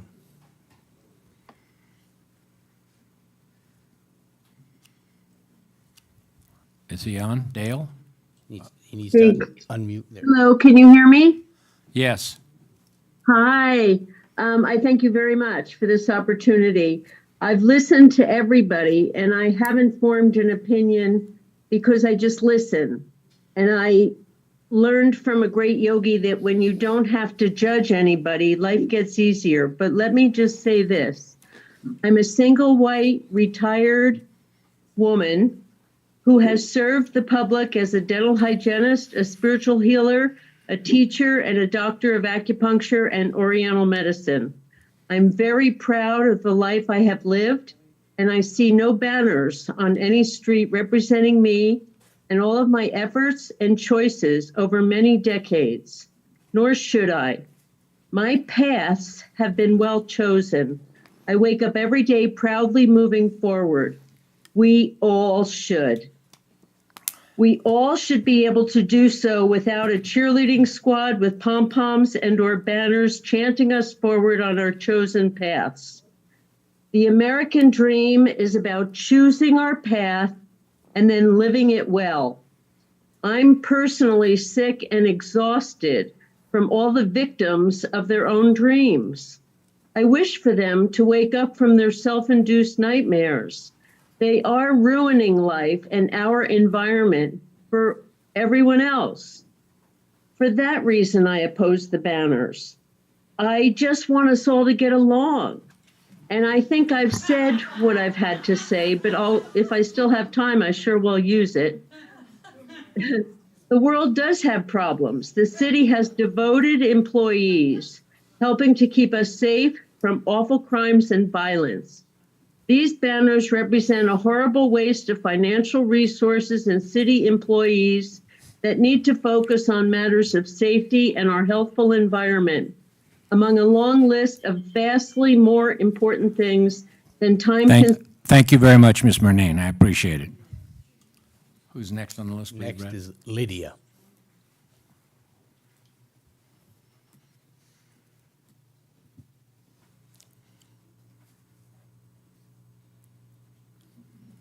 Lydia, are you, can you unmute?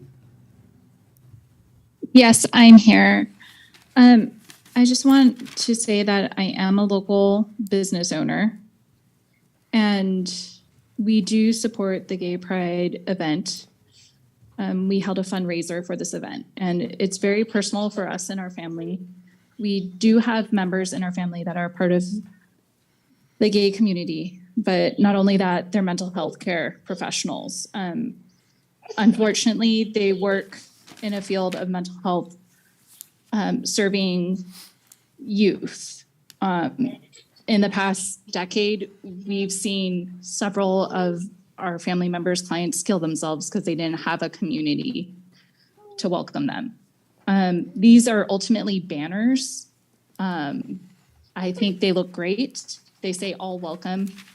But what has occurred in the last month, and you'll hear my little guy, who I do take to Bride as well, what has occurred in the last month is not welcoming, and it doesn't give people a community or an outlet to find services, to find therapists that are welcoming. These are all services that were provided at the Pride Festival last year through People Helping People. There's various other organizations present. It's a very much needed event, and the banners are needed so people feel welcomed and they don't feel like they're alone in this community. Thank you. Thank you very much. Next, you have Arcelia Cencion. Good evening. Ascension. Good evening. My name is Arcelia Cencion. I am a San Ynez Valley resident. Identifying as LGBTQA is not political. It is a person's identity. It is who they are. All people need to feel affirmed and have a sense of belonging, and the display of the banners is an act of support. The LGBTQ community are important and contributing members of our community. They are business owners, professionals, educators, and children too. It is a city's responsibility to honor and acknowledge all community members and not to discriminate. Cities and communities evolve and change, and I hope for the better. Yes, they change, and I am not leaving the San Ynez Valley. I find it very disheartening to hear from community members here tonight suggest that I leave because I don't like something. I am going to stay here to ensure that today's children and future generations feel safe, seen, and supported. Marginalized groups have been ignored, overlooked, and ostracized for many years, and I admire their courage for speaking up and to be seen. Please demonstrate your support by voting yes for the banners. Thank you. Thank you. Next, you have Ava. Ava? Ava. Hello. Hi. Hi, my name is Ava Talley. I am the Public Relations Officer for the Pride Alliance Club at the Allen Hancock campus. And I want to tell you what the rainbow flag means to me. It means that I can kiss my partner in the same way you can kiss your husband or wife. And when I see you kiss your husband or wife, I don't immediately think, oh, yay, heterosexual sex. I'm going to think about this in depthly. Why is it different for me? Why do you guys sexualize, my love and who I appreciate? And the flag means that I am safe to hold their hand without fear of stares, fear of beating, fear of being followed, fear of being mocked at. I'm a part of the community, and I am a student. I'm a daughter, I'm a sister, I'm a neighbor, and I'm a victim of your ignorance. I am growing tired of your lack of love for your town and the people in it. I came out in elementary school, all right? As a queer person, I would have loved to see my flag flown. Why is your flag more important than ours? Why am I not as important as you? Why can I watch you guys pledge to 3 colors, but when I want to see my flag flown, it's somehow seen as taboo to you? And why am I a political topic? Why was me, when I was 7 years old, a political topic to you? And I didn't have any influence. I wasn't pushed, I was ridiculed, right?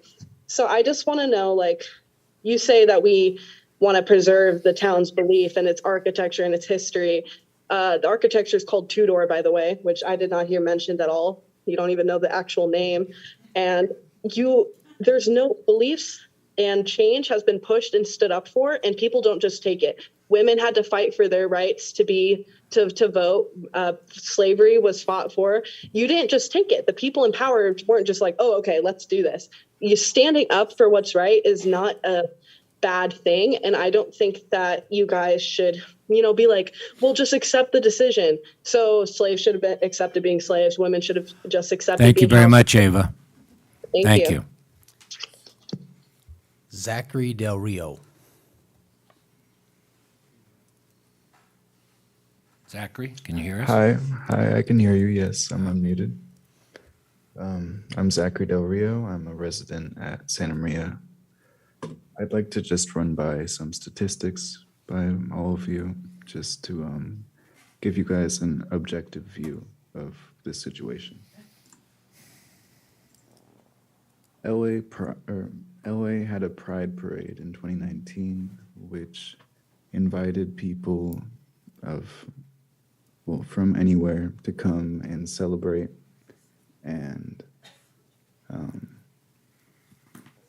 they generated revenue through sponsorship and through ticket sales. And I'd just like to share the product of that. About $2.5 million in tax revenue were generated from that Pride event. And 40% of the ticket sales were from people outside of Southern California. So since I know that Solvang's economic structure is mainly based on tourism, I would just like to point out that objectively, this is beneficial financially. And for any business, it isn't necessarily about selling Pride merch or whatever. This is for any business within Solvang if any event were to take place. In London alone, when they had a Pride event, they doubled their revenue based off sponsorships for the events that were held in London, from $200,000 in revenue to $400,000. And I'd also like to point out that the population of Solvang, 30% of which is over 65. And the population is decreasing. It went from 6,100. Thank you, Mr. Del Rio. No problem. Colleen Estrada. Hello, can you hear me? Yes, we can. Okay, my name is Colleen Estrada. I'm a Santa Ynez resident, full-time since 2017. Prior to Santa Ynez, I lived and worked in Bellevue, Washington. In 2012, Washington State was among the first states to place legalized same-sex marriage on the ballot. I voted for it. As a design director for Microsoft for 13 years, I hired diverse and talented teams. In my teams, among the last hire I made prior to retirement was that of a fabulous design developer. Her name is Jay. She is one of the very, very few trans women hired in engineering at Microsoft. I made that hire.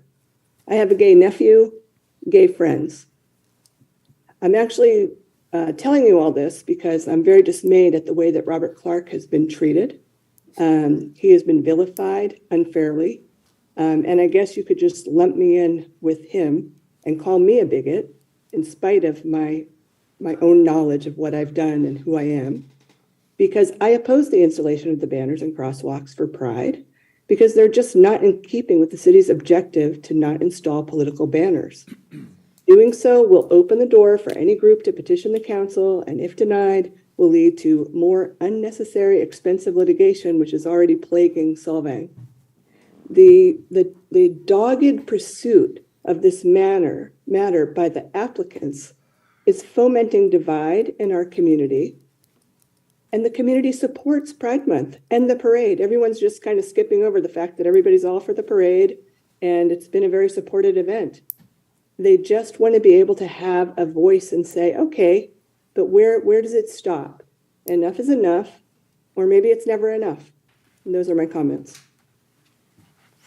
Thank you very much. Sheila Benedict.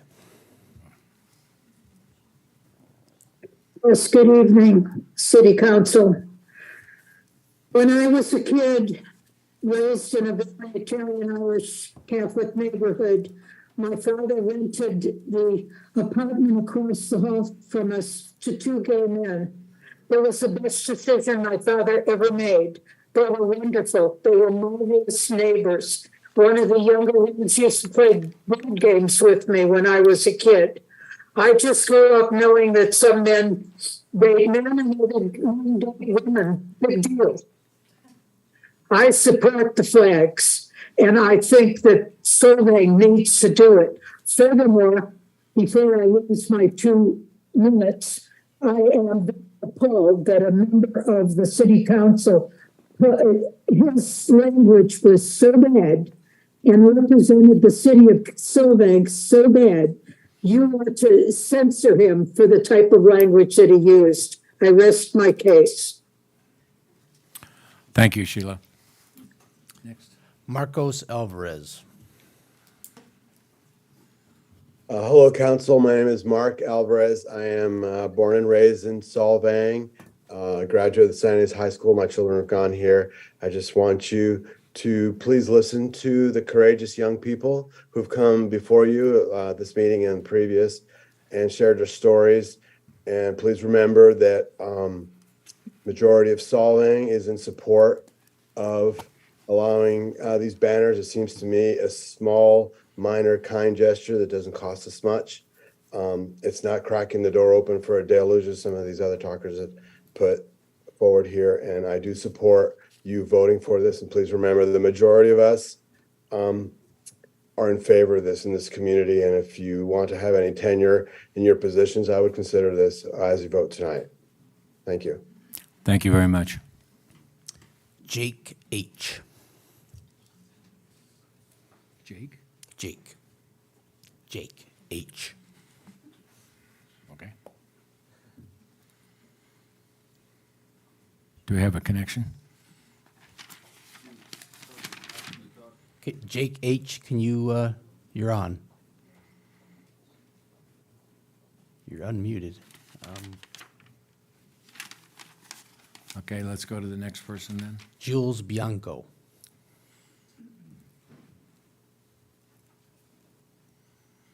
Hello. Hi. Thank you for letting me speak. Hi. Yes. So I was going to say that I don't think anyone is being vilified. I think people's actions speak for themselves. Nobody needs to paint anybody in a certain light for their own actions to just represent who they are presenting themselves as a person. And that seems to be one particular council member. I also think that just because people are asking for something doesn't mean it takes away from anybody else. I think that a lot of people grow up with the belief that some types of people exist to receive less, and so then they get baffled when they receive something or more.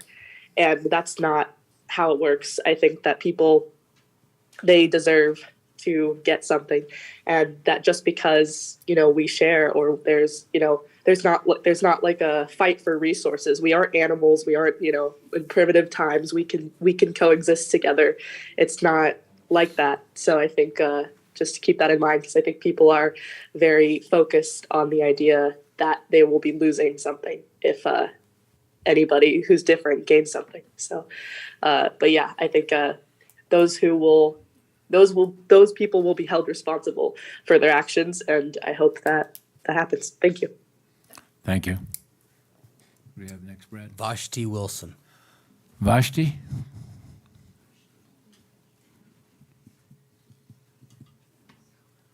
Vashti, can you unmute? Seems you're muted. Oh, Hello. right. So I'm not going to speak on whether or not it's appropriate to have the banners. I think many people have already spoken on that enough. The bigger issue for me is that everyone should feel that they have a right to be heard when they go before the council. And I've heard people speak glowingly of a certain council member's conduct. But I will say this. There is a code of ethics that each council member should follow. And there's also a handbook for all of the city council members. One of the things in that handbook, 6.46, says it is inappropriate for a council member to pack the audience for a specific agenda item, which that council member did the night before the first vote. It is also said in the code of ethics that the language should always be respectful, that one should keep their personal biases out of their decisions when they are serving on that council. And by the emails that were dispersed, I would say that that was not done. Calling constituents, community members, and tourists assholes, woke agenda, and other monikers of that nature is not something that is honorable and a way in which a city council member should be conducting themselves. Mr. Clark always brings up how respectful he is of the armed forces. I will say this, I'm actually an Air Force combat veteran. I was actually in Afghanistan. And if the conduct that he exhibited had taken place in the military, he would stand down. That would be the honorable thing to do. I think Mr. Clark knows what he should do based solely on his conduct behind the scenes. Thank you very much, Vashti. Okay, it looks like. So Jake H still has his hand up, but he's. Yeah. Can you hear me now? Yeah, we can. Sorry about that.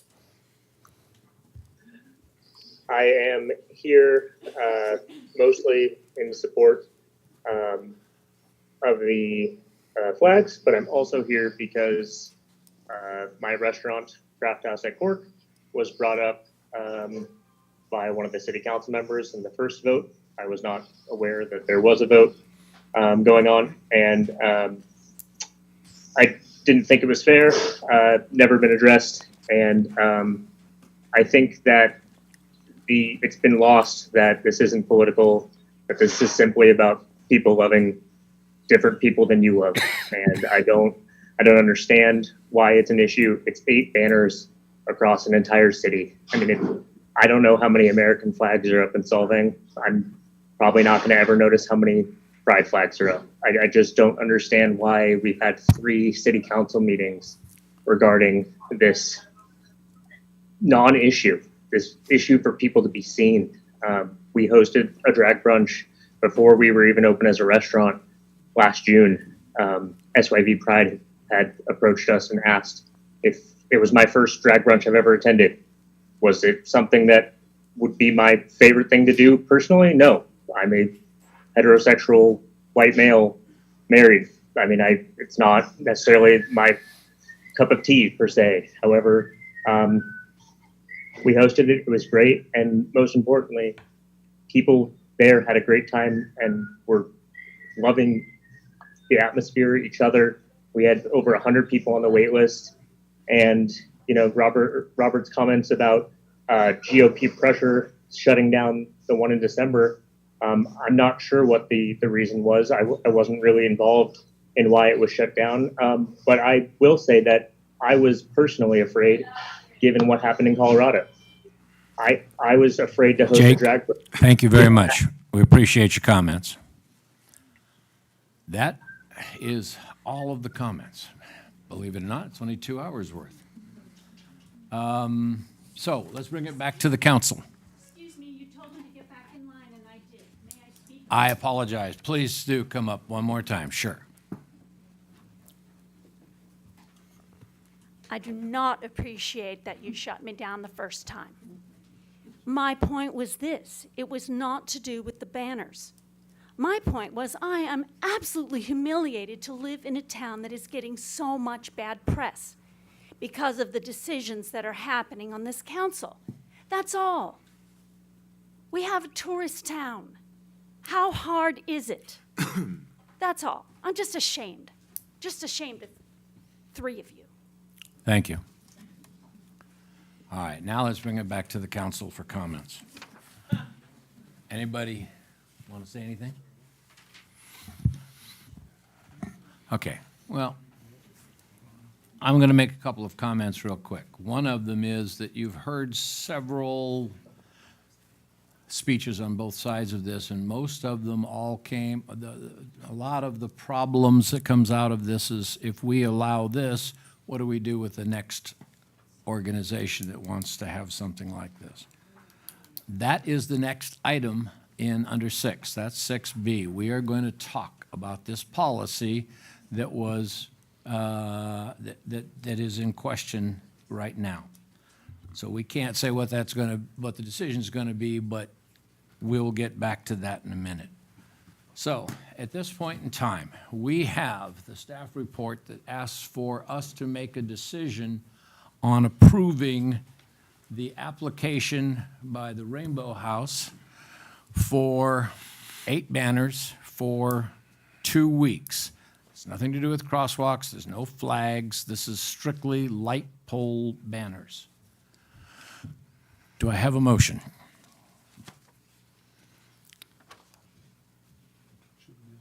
I think I want to make a couple comments, if I could, before I make a motion. I'll make a motion to approve the banner program as applied and design number 2. So that's a motion I'm making, but I want to make a couple comments because I read every email we got and listened closely to all the comments, and I think most of my peers would probably say the same, that we are trying our best to listen and move us forward in the most positive way we can. We, as a city, deliver services for our residents. Those services include safety, they include water, they include parks and recreation, like any other city. We have something special here, which is our Danish TRC. It's extremely special. It drives 1.5 million people into this town to spend their money. We have to be really careful with how we treat that special aspect of our town. We also deliver services to the visitors. 1.5 million per year. Those visitors expect to be safe when they arrive here. They expect a great experience. So we have an opportunity, and I think it's pretty simple and straightforward. From my perspective, the applicant has adjusted their application. They've modified it in a way that makes it easy to align with other applications we've accepted. I think I want to acknowledge that this is probably uncomfortable for many people who don't understand this community, but that is the point. We need to move forward and accept some change and accept some discomfort. And frankly, we already made this decision a year ago, more than 8 months or 10 months ago, when we proclaimed Pride Month of June. And we agreed to a parade. And in that context, this application is simply to enhance that event. And add 8 banners out of 100 is really pretty simple. I'd like to add a couple comments. Absolutely. Comments, please? This is frustrating because I like this very much, and I would be more than happy to have this up for a weekend. But when the previous year, when I voted to approve the parade and the event and the festival, which I went to, I received a lot of angry emails from my redneck friends, as we called it. We joked about that, blah, blah, blah. But I approved it last year, and I approve it this year. I'm fine, and I'm happy with it. I'm sorry, folks, I don't understand, I'm not a bad person for not understanding drag shows. I apologize. And I'm not a bad person for not thinking that there's a lot of politics involved in this. But the hate and the vitriol that I've received via email, stalking, my trash was gone through, my recycle bin was gone through on Thursday night, just because I don't understand every single point of this aspect. I've never, ever said that we should not have a gay pride parade. I've never, ever, ever said that we should not have a festival. My only issue was turning over an entire town to what a lot of residents and a lot of people would think is a rather political event. Call me whatever names you want. And like when I did say that, when I said about the drag shows, I said, oh gosh, I know I'm gonna get called a bigot tomorrow and I don't care. Because I just speak my mind and it is who I am and it is what I do. And then the Ed had article on Saturday or Sunday says, Solvang hates gay people. And the lead item is self-proclaimed bigot, Robert Clark. I'm like, well, that's awfully fair. And I keep going back to I took heat for approving a parade last year and approving a festival and attending it, and it was a great event for the entire town. But who's next for an entire month of an agenda to hang banners in this town? I don't want it for anybody. So, as I say, I'm happy for the parade. I'm happy for it. I'm getting, of course, bombarded by a lot of angry people right now, and I get it. We can disagree on something, but it doesn't mean I need to be followed to work at 5 o'clock in the morning. It doesn't need to mean I open up my recycle bin and see every bag ripped open because somebody's trying to find dirt on me. I'm sorry. I don't think that's right either. We can agree to disagree. And as I keep going back to, I was happy with the parade, but a month of banners, I still don't agree with 2 weeks of banners. But I just, and I don't represent the mayor of Solvang, the mayor of Copenhagen. I don't represent a lot of angry people in LA or San Francisco. I represent the residents of Solvang. And I believe that I'm doing what they're asking me to do. But I'm happy to have the parade. I'm sorry, I just don't agree with the banners for an entire extended period of time, and that's all I'll say. Thank you very much. Anybody else?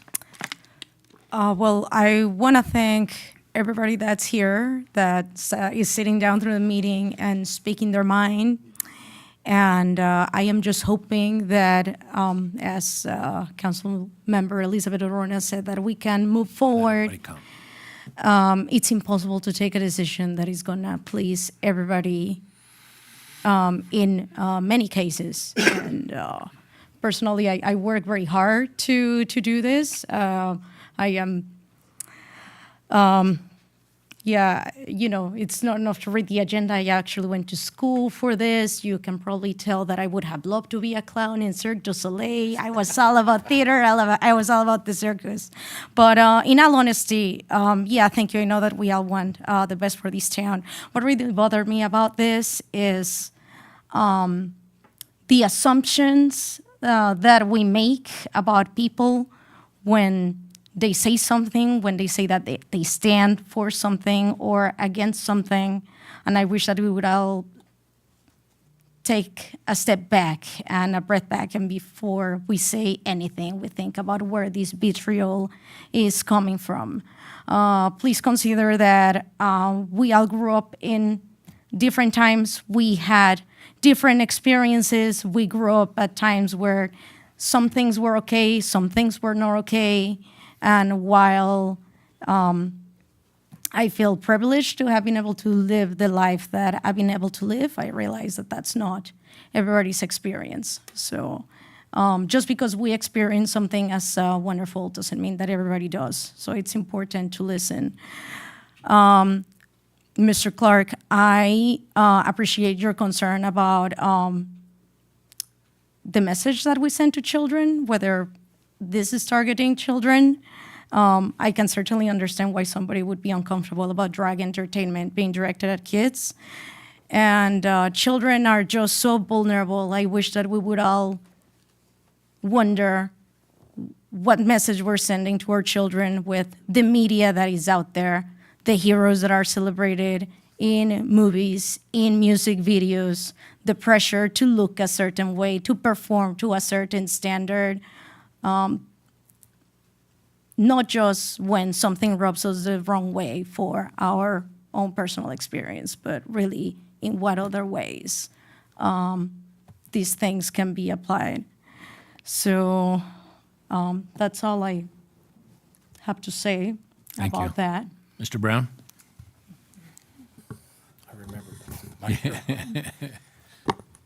It's, first of all, thank you, everyone. I appreciate the courage, the passion, and the message that everybody's brought today. I've listened intently. I've reached out to many of the community. And I've also had some serious strife in my own family regarding this issue. And I've in all that research and prayer, I've got a lot more questions, I think, than I do answers. But I think that the community is asking for a collective decision on individual rights and privileges. I'm real uncomfortable with making a collective decision for all. And I go to the example of when Russia invaded Ukraine. I saw Ukrainian flags everywhere. I'd so like to see that represented. Regarding the preparation from the last meeting, received the agenda packet on Friday and had to make a decision on that, on the flags on Monday. I apologize. It wasn't the best prep we could have done, but it was the time that we had available for talking and seeing others. But we've come a long way in vetting this whole endeavor. We've received letters from the congressmen, state assembly people, when I say letters, emails and the like. What I wanted to say is after that Monday meeting, I actually went to the local store and I put don't do what I do, or don't do what I say, do what I do. I did go and bought a flag, and it is in my window at my establishment. So, but that's that. My biggest concern, and it may be resolved in the next item, was the idea of being careful what you wish for, and having a special event or any event for a cause or underappreciated individuals would open the door for pro-life organization, the NRA. I would think there was a number of them. And maybe it's not what you would define as an equivalent example, but we could all find one. The other thing that I'm fearful of is duplicating a Budweiser fiasco, be quite candid, with our tourism. I've gotten well over, well, at last count, it was upwards of 180 emails, both for and against the banners. And some of them were of the, to shame me if I didn't vote their way. Some bullying, some threats. And it's unfortunate that they go to that level. And it was brought up about our Danish heritage. Our Danish heritage is rooted in the architecture and the past. It doesn't necessarily mean we have to share their future. That's for us to decide of how that goes, and we should build on what we have from the past. And then I think probably I want to finish up with some of this, is that I'm afraid of, like I said in the second item, that we use words of inclusion, equality, diversity, and if we didn't allow other groups to have those same things that would follow this application, would they not just become buzzwords if we didn't approve or accept them? And that's my fear. So I'm either racist or bigoted, or I'm a hypocrite if I don't let the next one come through. So these are the concerns that I've had. And as an act of inclusion, because it says to the residents that the government is not in the business of picking cause flags because there are so many, and if we pick one and not another, then that act itself becomes exclusionary. So again, be careful what you wish for. And finally, I'll end up that the flags are on street lights, which are part of public works. And the public works is city-controlled and operated, the streets, the lights, the power, all these things. So it's not, it can be accepted or declined by this body and or our Public Works Department. And for that reason, I think that it can coexist, but it's absolutely going to be the authority of the city as to those flags and whether they're there or not, or whether there's any flags in the future. So those are my comments, Mr. Mayor. Thank you very much. One of the problems, and I'm going to pick on David for just a second. He kept saying flags. I'm not talking about flags. This whole decision is on banners. The letters that we've been getting from some of the state officials, from Denmark, all made inaccurate statements, and as a consequence, they were saying, well, we're a terrible city. But they were saying that we denied this or we weren't going to do flags, and it went on, and it was extremely disturbing, actually, the inaccuracies. So, where we are right now. We have a motion on the floor. One other comment. Yeah, I'm sorry, go ahead. I also heard tonight that politics was also the art of compromise. And that being said, I did hear one of our councilmen say that he liked this particular flag. And I don't know, it's up to the applicant whether they would want to exchange that for this. And I don't know the answer to that. Yeah. Well, we know about the art of compromise, so now. Okay, so first off, let's go legally. We're looking at voting on an application that included two flags that we were to choose between. That flag is not part of the application and would require a separate application. Okay?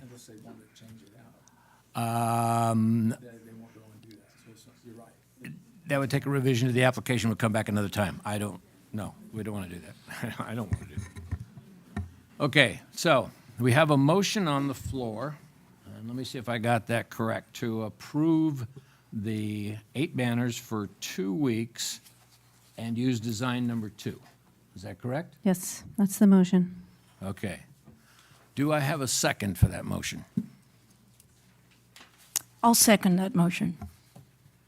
Thank you. Madam Clerk, if you would take a roll call, a vote call. Councilmember Brown.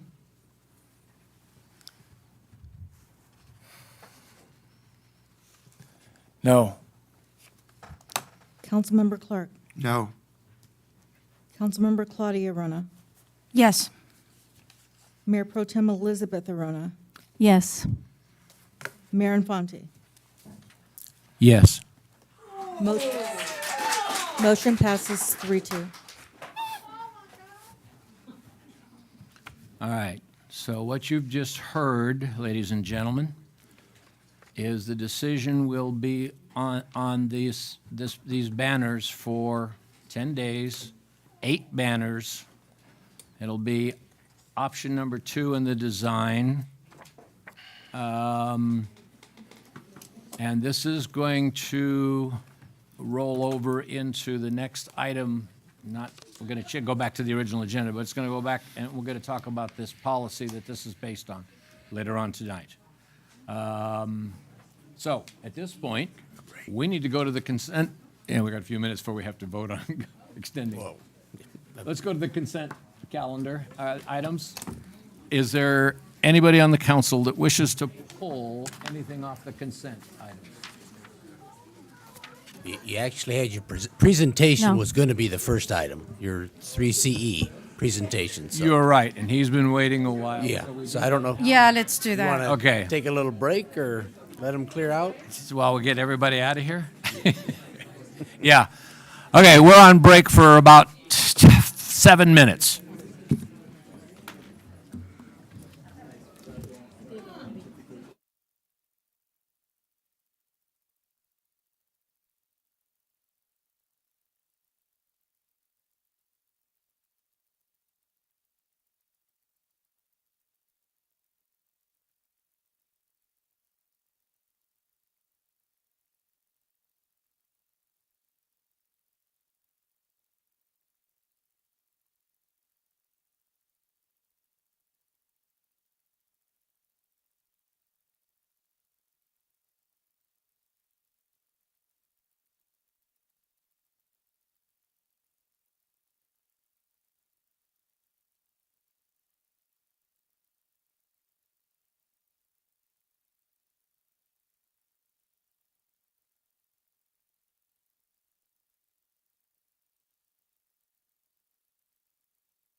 Have we got volume? There we go.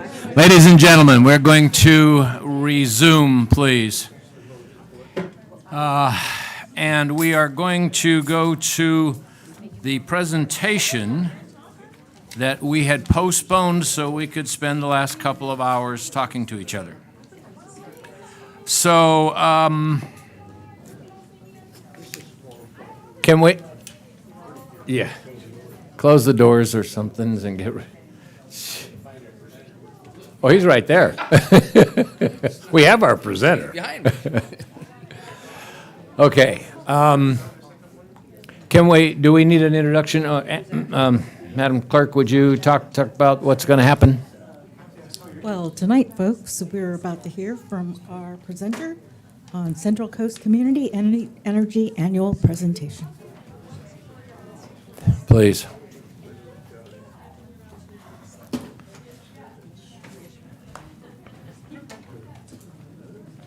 Good. We're good? Okay. Yep, and we'll give you more than 2 minutes, we promise. All right, thank you. I can barely tell a joke in 2 minutes. Good evening, everybody. Thanks for allowing me to speak to you this evening. Thank you for waiting. Oh, no problem. I'm Appreciate kind of a policy junkie, so in a way it was fun. Here tonight to kind of talk about some of the accomplishments of Central Coast Community Energy and what our plans are for 2023 and beyond that. Again, my name is Jeff Railsback, I'm a Customer Accounts Manager with Central Coast Community Energy.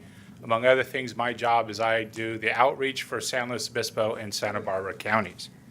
I'll start with a really brief introduction of what a community choice aggregation is and how a CCA model works, and then we'll kind of go into some of our history and the role in our community.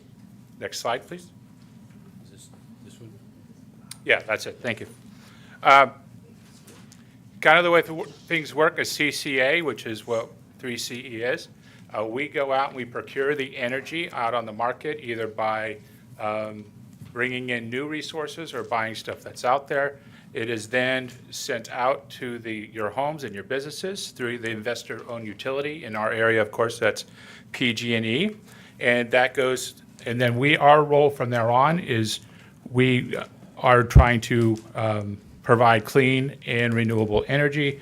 And we also have some different programs that we'll discuss a little bit later. Next slide, please.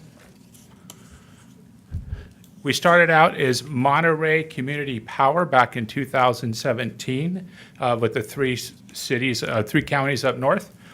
We then expanded into San Luis Obispo and Santa Barbara County in 2021, and most recently in 2022. We now cover 5 counties and about 34 different communities. Next slide, please. There it is. We have 34 agencies over the 5 counties. We have over 400,000 customers. This is based off of 22 numbers. It's actually a little higher than that now. And up until last year, we invested about $1 billion into new renewable projects. We've also invested about $26 million into our community in the way of rebates. There we go. So kind of the way a CCA model works is once a community is enrolled, everybody is automatically enrolled, and then they can choose to opt out. We do maintain a 95% enrollment in the communities we serve, whether they've been with us for the last 5 years or if they're just more recent than that. We do about 5,000 gigawatt hours of electricity last year anyway. We're a little higher than that so far for this year. And we recently, in last year, brought in another 45,000 customers in Santa Barbara's unincorporated area in Buellton. Got a lot to talk about. I could talk about, but I'll kind of get it down to 4 areas. Yeah. Trying to get that setting back to full screen. Okay.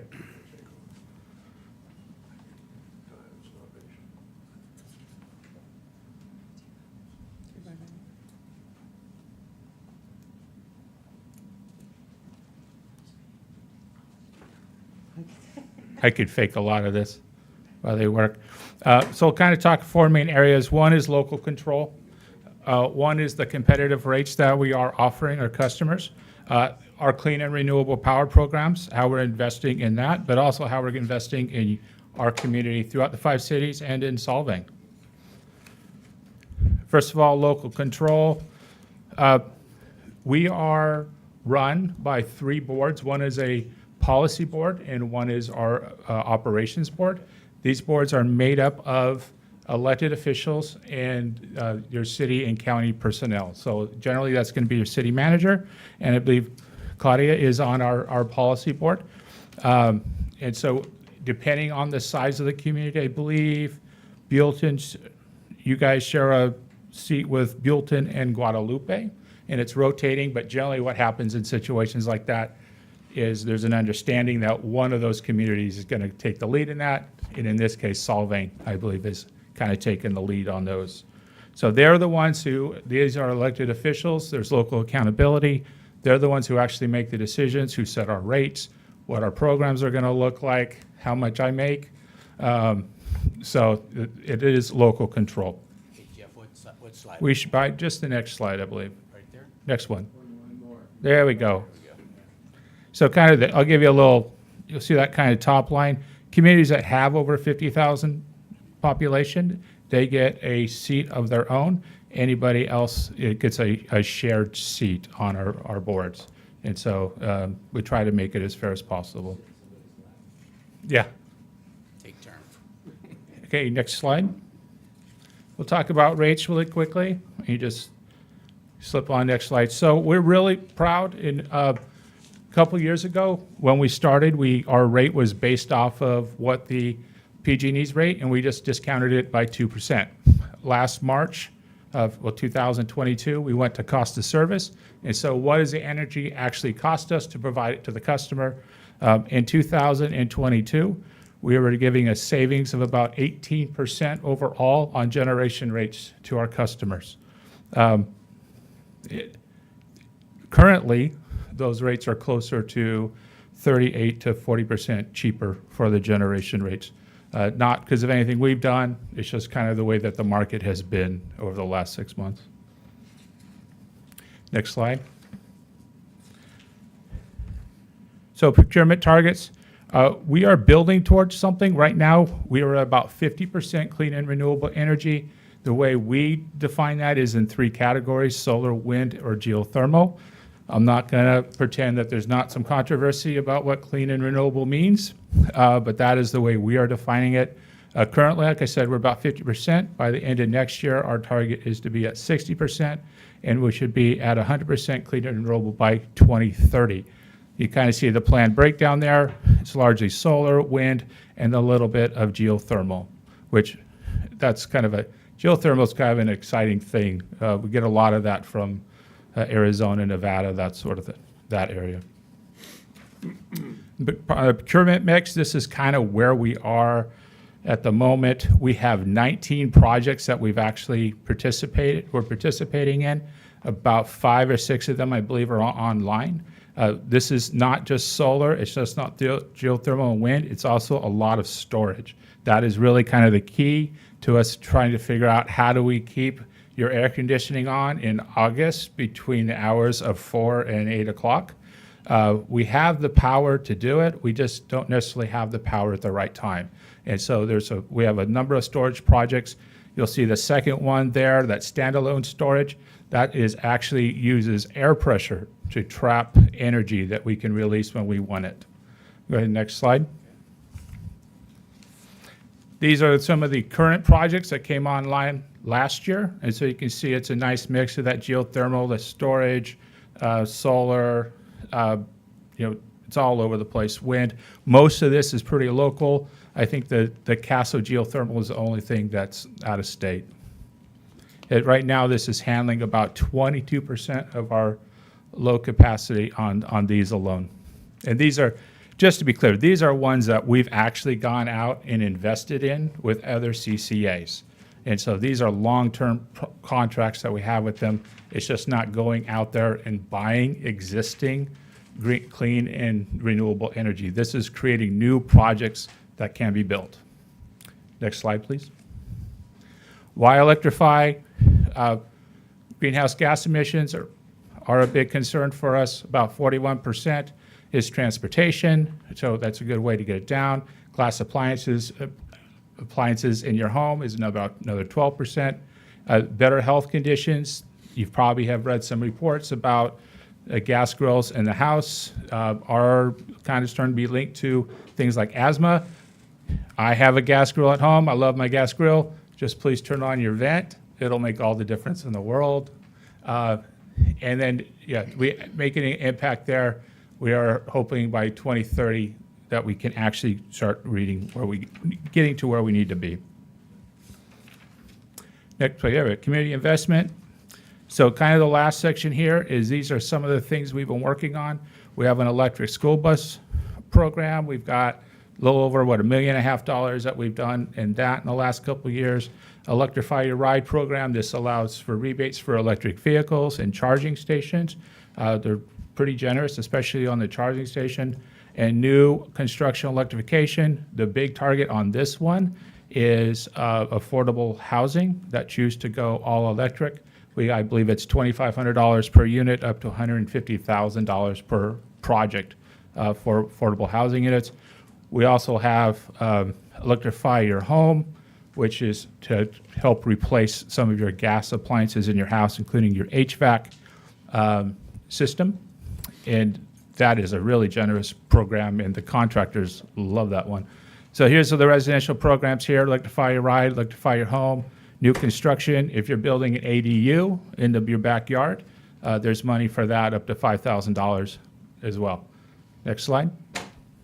We work with member agencies. When we say member agencies, we're talking about our cities and our counties. And so we have an Electrify Your Fleet to help the cities and counties turn over their vehicles as they start to get new vehicles, to encourage them to go out and get electric vehicles. Also Charger Fleet, which is money to help set up those charging stations to support that infrastructure, and Reach Code program, which is largely to help the communities develop a Reach Code program if they decide to do that. Next slide, please. And then businesses, our big push right now, especially up in the north counties, it's because we've been up there a little bit longer, is on ag equipment. These are pretty generous grants. It can be tractors, it can be equipment out we do pumps, we do all kinds of stuff out in the ag community. We do target smaller farms, not just the large farms, but we also work with some large farms. And then new construction electrification. This is for farm worker housing units if they choose to do that. And then Electrify Your Ride is they are buying all this equipment, they need a way to charge that. And so we have a specific program just for businesses. We also focus on our underserved communities through workforce development, farm worker housing and transportation, and then we do offer additional incentives for low-income people, either on the Electrify Your Home or the Electrify Your Ride rebates. So this is the investments that we have made in the city of Solvang in the last few years. So it's about, $344,000, that's right up top, $344,000. So it has largely been Central Coast Incentive Project, which has to do with charging stations, and the Electrify Your Ride, which is generally going to be rebates for EVs in home or business charging stations. That's all I really have for you this evening. I do want to say thank you to Tracy at the Chamber. There she is. One of the best parts of this job is I've been able to come up to Solvang about a half a dozen times, and Tracy's been a great host. Last week, we were up here and we walked the community looking for opportunities for commercial charging station areas, either municipal or the different businesses, including hotels and restaurants. And so we have some ideas. And so we're hoping in the next couple weeks or something to be able to come back up here and discuss with your businesses some opportunities that we may have and how our program works, and see if we can start getting some more charging stations and build that infrastructure in your community. I'm available for any questions if you have any. Question? Go ahead. I'm not trying to put you on the spot at all. Yeah. You are about the third or fourth person from 3CE that has addressed this council. Yes. Since this was first voted on in 18 or 19, I forget. I was on this council at that time. It was a 4-1 vote with me voting against it. Right. And at the time, Governor Newsom was still planning on shutting down Diablo Canyon. Right. And your representatives came in here and said, we are going to pay less for energy. I know this is a voluntary opt-out. We're going to pay less for energy, and 100% of our energy will be renewable by 2030. That was what was sold to this council. And I see your signs. Okay. Okay. So we're taking Diablo Canyon out of this now, because now Governor Newsom knows he can't keep the lights on with the situation we have in California without Diablo Canyon. So he's postponing or trying. I know there's some federal regulations. I read everything that Eric Daniels comes out with at PG&E about the roadblocks to closing it down, et cetera. And the last 3 people, or two or 3 before you, I have said, can you please tell the residents of Solvang how you are going to find that energy, 100% renewable energy, in 6 years? And the email that I received was, well, we're trying to do this. We're trying to do this with electric energy or solar panels in the Central Valley. We're trying to do this. I said, no, but you came here a year and a half ago and said our rates are going down, and by 2030, we're going to have 100% renewable energy with Diablo Canyon out of the question. So I'm not trying to put you on the spot, and I appreciate your position. How are we going to find that energy 100% renewable in 6 years in California? Yeah, I mean, the truth is, we're not done getting there. It is a journey, but I showed you 5 projects that were up there that make up about 22% of our current energy load. And you still stand by that, though? I'm sorry to interrupt Yes. you. You still stand by 2030, 100% of our energy will be renewable at Clean and renewable.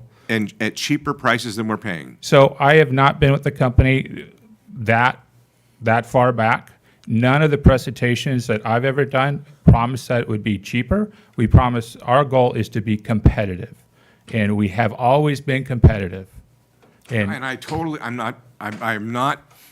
Yes. a firebrand. I'm not trying to put you on the spot. Right, and so I don't. That's how it was sold to Solvang, so I really want you guys to come through with what you promised. I will say that in my experience with working with our leadership in the board, that is a promise they intend to keep, but our primary goal is to not be cheaper than PG&E. That is, Well, frankly, that's fine. If it's the same price and it's 100% renewable, that's right. fine. But you believe that's going to happen still? I do, yeah, because as I was saying, we have 5 active projects right now. We got 14 more in the pipeline that we already have contracts on for clean and renewable energy. That will be coming on in the next few years. Is there any way you can email this council and tell us where that energy is going to come from? Actually, it's probably It's the last slide. The If last you go slide. back to the Okay, I'll save it. presentation. I think the real question is, how do we go faster, or what challenges do you have to accelerate, right, into 2030? That's what we need. Yeah, the biggest issue is infrastructure. It's getting the charging stations into the community that will then get them to want to electrify. It's very difficult to, I'm in the market for a vehicle right now. I look for an electric vehicle. I drive a lot. I drive 500-600 miles a week for my job. And I need to be able to have a place where I can plug in an electric vehicle, and that's very difficult to do right now. So we do have that infrastructure. Part of that is community buy-in, but frankly, part of that is the IOU, because there's some big, giant projects that we can't do and you can't do. It does take PG&E to go in and put in that large format infrastructure. And we especially see that in the ag communities. You go down into South Santa Barbara County to Carpinteria. They're having a lot of issues down there because they don't have the infrastructure for them to be able to electrify and have a reliable service down there. So that's our biggest challenge right now. And getting our name out. We need to let people know what we're doing. Where are your current storage facilities, and what are you looking for future storage facilities? Hey, Brad, can you pull up this presentation and bring up the last slide? Because that go one more slide I've down. got that slide in front of me. That one right there. Yeah, I mean, you'll kind of see there the Central Coast doesn't have a whole lot on it because the cost of real estate's too damn high, as they say. And so a lot of the projects, a lot of the storage is going to be over in the valley where there's more land for cheaper. Yeah, that was my question, though. what are you looking for storage facilities? Really, we don't develop independently, and so there are developers who are out there who have these projects in place, and then they're looking for the financial backing of the different CCAs. And so we group with other CCAs and be like 5 or 6 of us get together and say, yeah, we will support this project, so then they can get the funding and they can put it in. But we don't go out there and physically develop projects. Then how would we solicit that type of industry? As far as this storage, Storage. it comes down to land costs and accessibility and its infrastructure.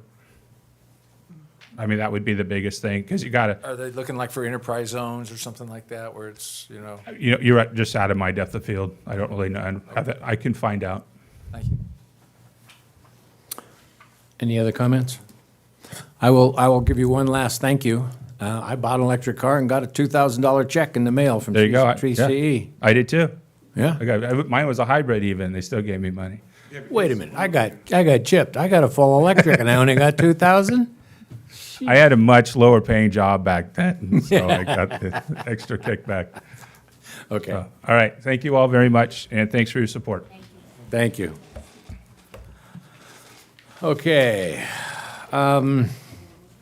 We need to go back to our agenda, which next would be the city manager report and advance calendar. Did we do public? Yeah, we did number 1. Okay. Got it. That's me. I got it. That's you. A couple things to report. One, Public Works Month is coming up, and this between Solvang and Buellton, we're doing a water conservation poster through the K through 8 schools in both areas. Oh, cool. And kids, the winners will be announced, and posters will be presented at the Wilding Museum later in May. But it's an opportunity. Obviously, we've had a lot of water this year, but we still want people to have conservation on their minds, and this is an opportunity for the kids to do a poster. We did it many years ago. I remember here, and we had them all up. No, none of you were here then, but we had them all laid up on the walls here. It's a neat opportunity to kids to say, how is my family conserving water? So that program's going back on.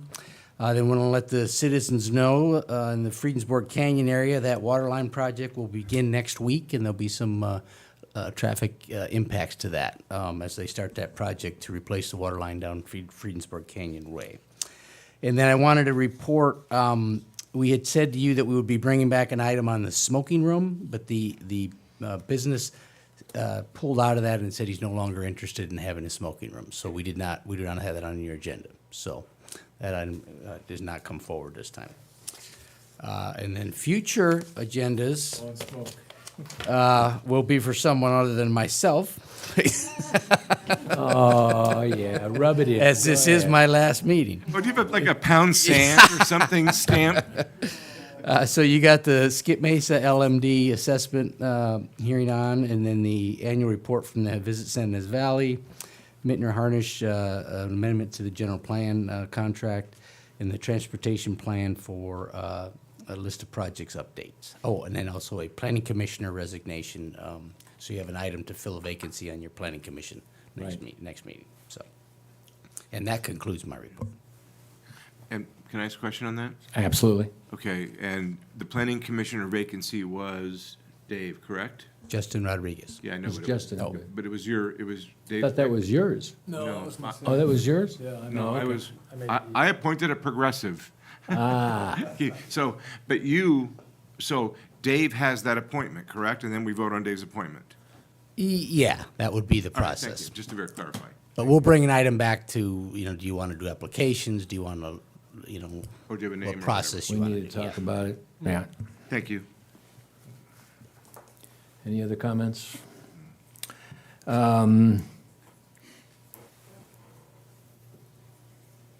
Okay, good. So, the advanced calendar we talked about, let's go to council comments and requests. Do you have anything in particular you would like to talk about or request, council members? Yeah, stick it in your mouth is right. Anything? Okay, I'm going to No, that was already said So, earlier. That was done. so, Mr. Mayor, we are at 9:45. So Oh, we need to take a vote to extend the meeting because we are past 9:30. I'll make a motion, we extend the meeting past 9:30. Second? I'll second it. Vote? Yes. Councilmember Clark? No. Councilmember Claudia Rona? No. Mayor Pro Tem Elizabeth Arona? Yes. Mayor Infante? Yes. Motion passes 3-2. Phew. Humorous people. Okay, now that we're going to extend the meeting, I do want to have, under the comments, Tracy had made mention that the gentleman from 3CE, would you come up and tell us what's going to happen? I apologize, Tracy. It's okay, he just left. Yeah, oh, there he is. His battery's dead. Jeff and I are going to set up a community meeting over the next 3 weeks, once we get our new city manager in, to do public outreach to the residents and to the business community for these charging stations and where we can help out with these rebates. And that was our goal once the new city manager came, to set up an appointment with the, here to have public hearings, or to have a public workshop. That's a good word, public That's a workshop. workshop, yeah. We had enough outcry. There you go. Thank you very much. Okay, so now I believe we're on to consent items. How am I doing, Brad? Am I finally think back you on got there. schedule? Does anybody on the council want to pull any consent items? Then can I have a motion to accept the consent items? I'll make a motion to accept the consent agenda as presented. I'll second. Roll call, please. Councilmember Brown? Yes. Councilmember Clark? Yes. Councilmember Claudia Rona? Yes. Mayor Pro Tem Elizabeth Arona? Yes. Mayor Infante? Yes. Motion passes 5-0. Can I add something, one real quick? It's very funny, I don't think the council's ever been to the consent agenda at 10 o'clock at night. I know. Things switched around a Well, little. this has been an interesting meeting all the way around. Okay, so we're now into item 6. Well, it says D. B. A B was on the previous page? Is that what you did to me? Hey, you're hurting me now. I don't know what I'm doing. Where is 6B? Banner design. Excuse me. Hello? Who's there? Vashti was talking there. Vashti. Now she's off.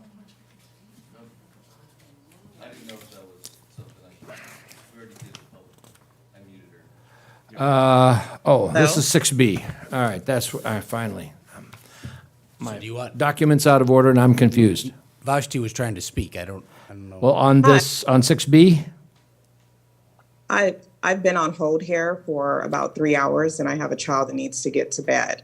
So can we bring up the letter that I'm supposed to read? I respect my time. Does everybody mind? She has a resignation letter that she wanted to make a point about, and that's item 6C? D. C.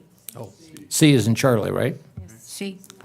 All right, so can we move the agenda to move 6C up so that she can present that to us, and then she can put her kid to bed? Yes. Or child to bed, excuse me, that was rude of me. All right, in that case, City Clerk, if you would give us what this item is about, and we'll go from there. Item 6C, discussion and possible action regarding the Tourism Advisory Committee vacancy and to approve the to provide directions to staff. Is there any staff report on this? I can just give you a quick, the chair, Vashti has indicated she'd be resigning and she would like to present her letter, which I believe she's going to do in a minute. And then that would leave you with a vacancy. And so the discussion after this would be to, how do you want to fill that vacancy? What do we want to do with it? Yeah, and I've listed the basics of the code, but I think if you want to listen to Ms. Wilson's. Okay, so Vashti, if you would, then you're on. Make your presentation, please. Okay, so I'm going to read my letter of resignation and then I have a few comments. It says, Dear Solvang City Council and Tourism Advisory Committee, After careful consideration, I hereby submit my resignation from the Tourism Advisory Committee effective April 1st, 2023. Prior to my appointment, I had high hopes for a successful marketing and tourism program, one rooted in honesty, transparency, and integrity. Most importantly, I aspired to lead the committee in developing a robust and collaborative marketing program, a feat that could have proven beneficial to our local small businesses, educational institutions, and the city of Solvang. Unfortunately, my involvement with the city has led me to the conclusion that no successful alliance can be obtained under the current leadership. In my experience, most decisions were made amongst a select group of people comprised in large part of men who are long-term residents of the city. Further, their questionable discussions were routinely made out of the public eye without the expertise required to make informed decisions. This disclosure is in line with what many people have shared after working with the city, both professionally and personally. Namely, any attempts to remedy chronic issues were often met with a lack of cooperation and hostility at the highest levels of leadership. During the April 10th City Council meeting, Councilmember David Brown asserted the recent activities of the TAC had caused them to lose focus, going down a rabbit hole. In response, I like to remind Mr. Brown that under my 2 months of strategic leadership, the following was accomplished. 1, expose numerous instances of contract noncompliance with the Abbey agency, saving the city of Solvang over $100,000 and $400,000 over the course of 2 years. Uncovered a significant lack of contract oversight by the marketing manager, which the mayor also attested to, including her approval of a $129,000 payment without verifying receipt of services. 3, in 2 days, secured a social media page that the city attorney, city manager, marketing manager, and marketing agency could not procure in over 6 months, spending over $30,000 of the taxpayers' money in failed attempts to do so.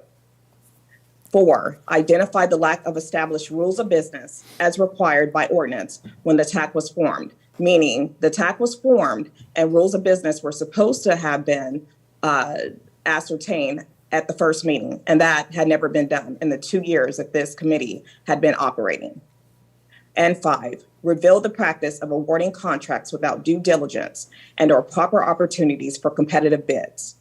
In closing, I hope the city can one day attain the honorable and visionary leadership it so desperately needs. In fact, a big step in that direction would be to hire an independent firm to conduct a forensic audit with the full results to be released publicly for transparency.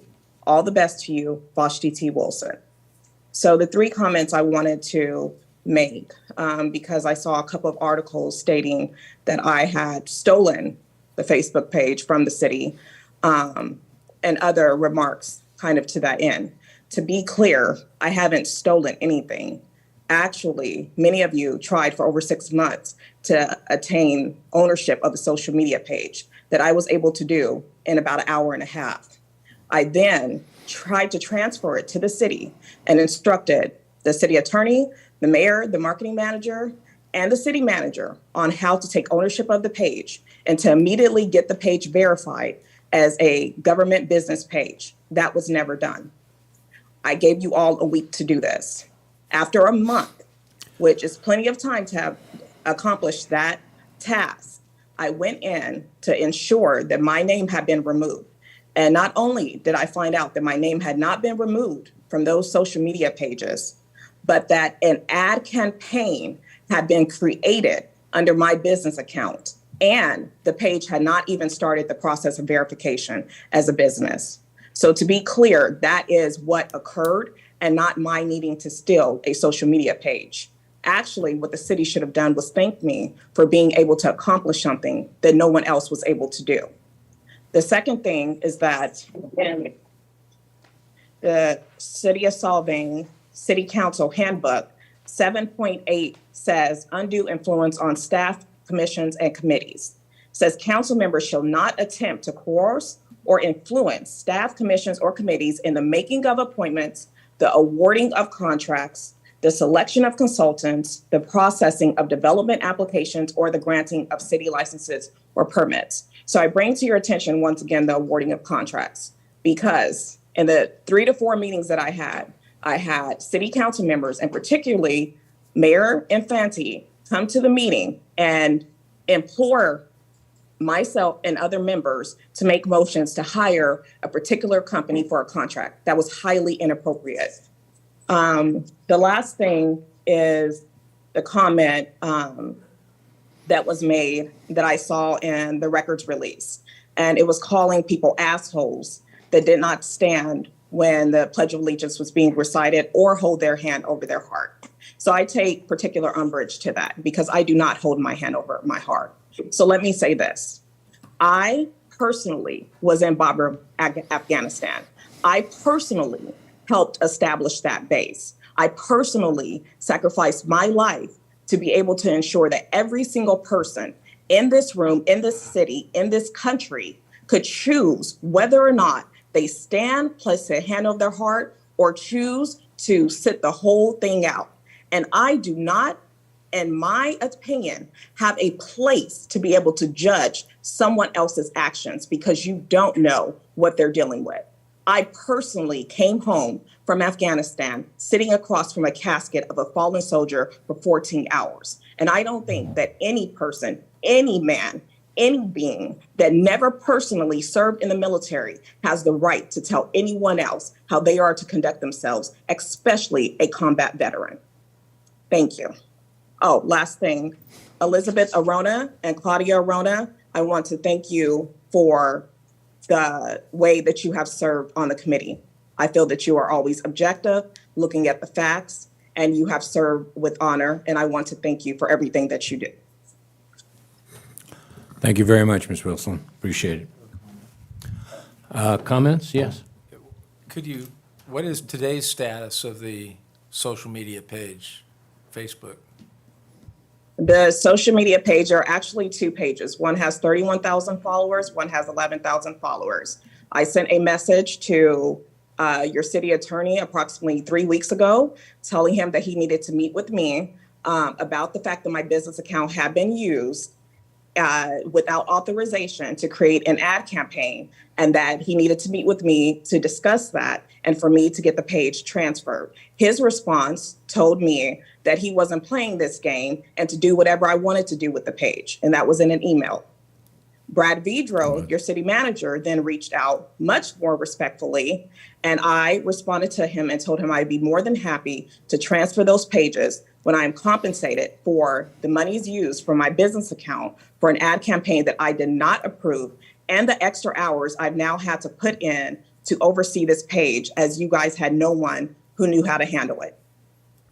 That's all right. If no one was handling it, who authorized the advertisements?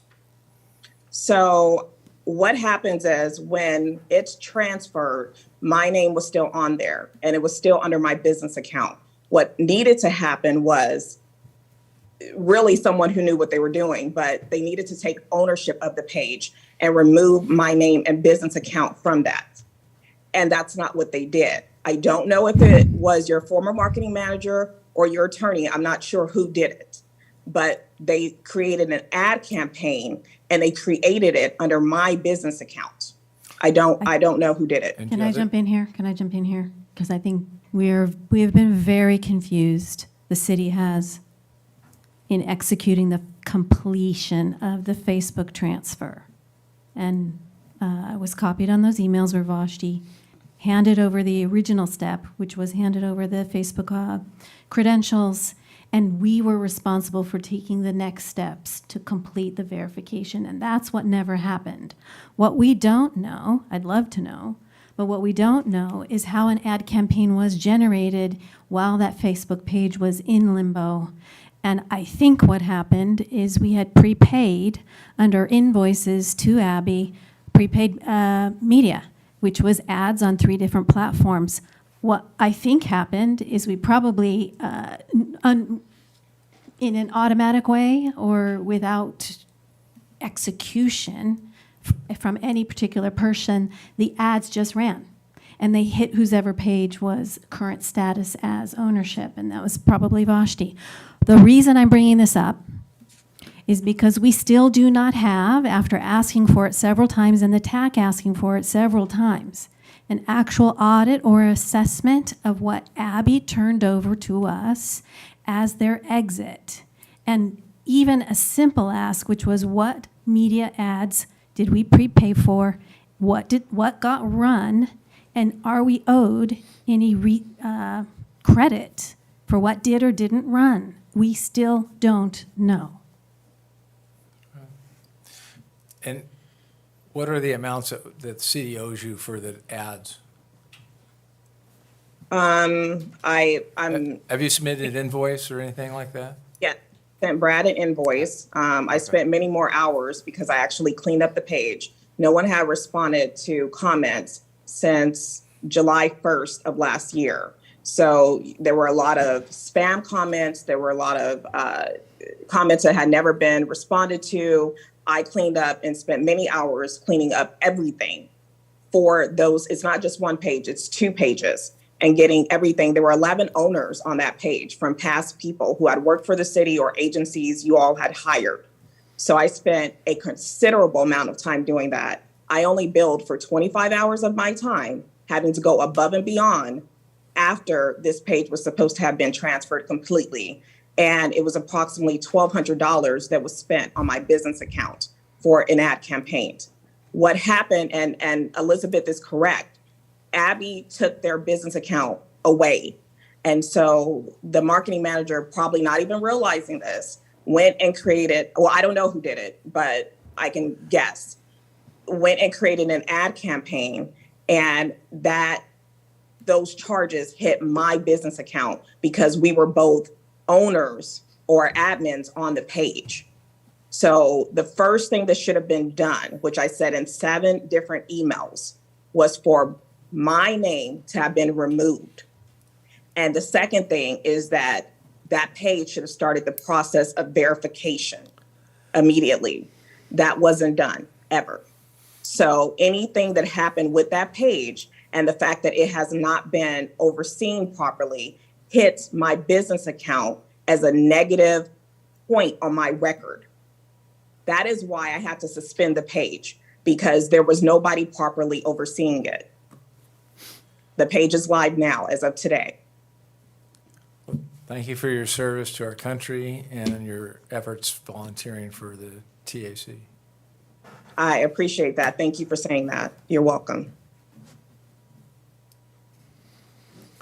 Okay. Hang on, Vashti, I got a couple comments because I'm really disappointed about how this is, about where we are. And Vashti, I'm disappointed that you've chosen to resign. And I think you had a very watchful eye and a pure intent on taking over the chair position and doing your best in Solvang's best interests. And I'm sorry to see you go. I think we also failed the TAC and failed you as a result in our execution of the transfer of the Facebook page, in our execution or lack thereof of an actual audit and an exit from the Abbey agency resignation. And it left the TAC with a very difficult path to proceed. And I think that there was a moment in the meeting where you resigned because I was there, or when you left the meeting. And the agenda asked the TAC to take or consider some legal action on whether or not we had remaining invoices to be paid. And I think that particular phrase really was unintended and unnecessary. And it probably caused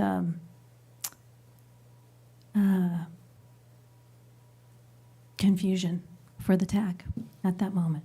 And I'm really sorry about that. Thank you, Councilmember Arona. I will say that I never made the comment. My specific request was for us to present our invoice audit results to the council. I never inputted the words possible legal action. That did not come from me. And I have no say in what is put on the agenda. I can make requests, but I find out what the agenda is just like everybody else does. I will say from a personal vantage point, I've been very hurt by this whole experience.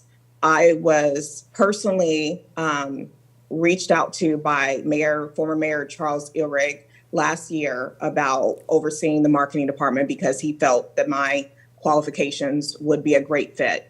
And I told him that while I greatly respect him, I did not desire a full-time position. I was also sent an email by you, Mayor Infante, about the qualities that I possess, asking me to serve on the council. Other people attest to what I bring to the table.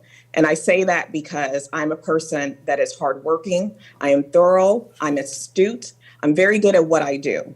And those traits have been used to describe me as aggressive, dominant, hostile, assault rifle I was referred to, angry, when there's nothing that has changed about my manner or who I am, except that I press for transparency and accountability. And that is in everything that I do.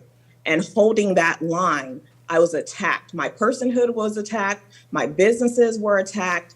My conduct was attacked. My whole being was attacked. And that is something I never bargained for. And it has made me never want to serve in any capacity like this again, because the experience has been so negative. Any other questions? Comments? Vashti, thank you for your service. I know I'm privileged because of your sacrifice. Thank you. So much. I appreciate you saying that. Okay, at this point, we have one public comment request, so we'll take it out to the audience. Ms. Alameen. So are we still on C, or what are we on? You guys are confusing me. C. C? C. Yeah. Okay, C. Okay, my name is Denise Elamine, so Anna Marie, you can get this right. And what I want to talk about is that I applied for the TAC and all the other committees also, each and every one of them. I even gave my resume, which some people who got appointed didn't give.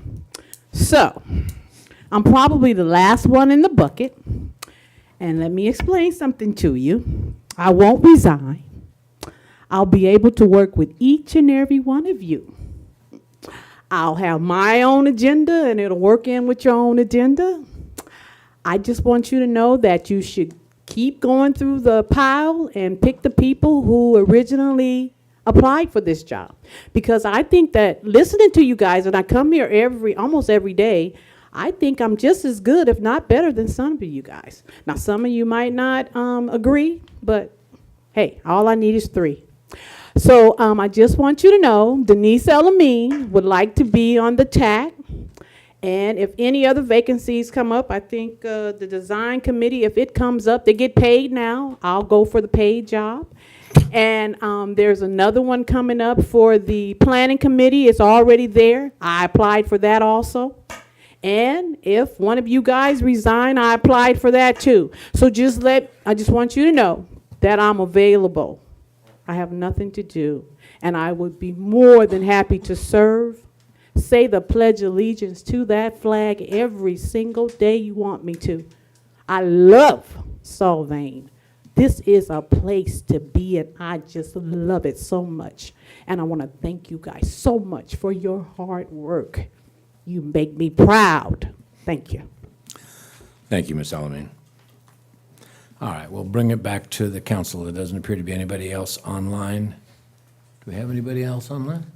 Is that a hand up? You Looks do. like. Cheryl's iPhone is on with a hand up. Hi, can you hear me? Yes. Hi, this is Cheryl Schallenberger, former marketing manager of City of Solvang. I just was a little late. I'm not to the live meeting, but was started following. I just want to make one thing very clear, that the access that TAC Chair Wilson gave me for the Facebook page did not allow me to do anything. So admin campaign, I had no access to any of that. And I just want to make that very, very clear. She has said multiple times that I had more access than I was given, but I didn't. It was very limited. All I could do was post. So that's all I want to say. And thank you all for serving the city of Solvang. And thank you for letting me speak. Have a good night. Thank you, Cheryl. Excuse me. Okay, no other public comment. We'll bring it back to the council. At this point in time, I believe what we're looking at is if we approve of the request to resign. Is that true, or? I'm sorry, I'm not hearing everybody.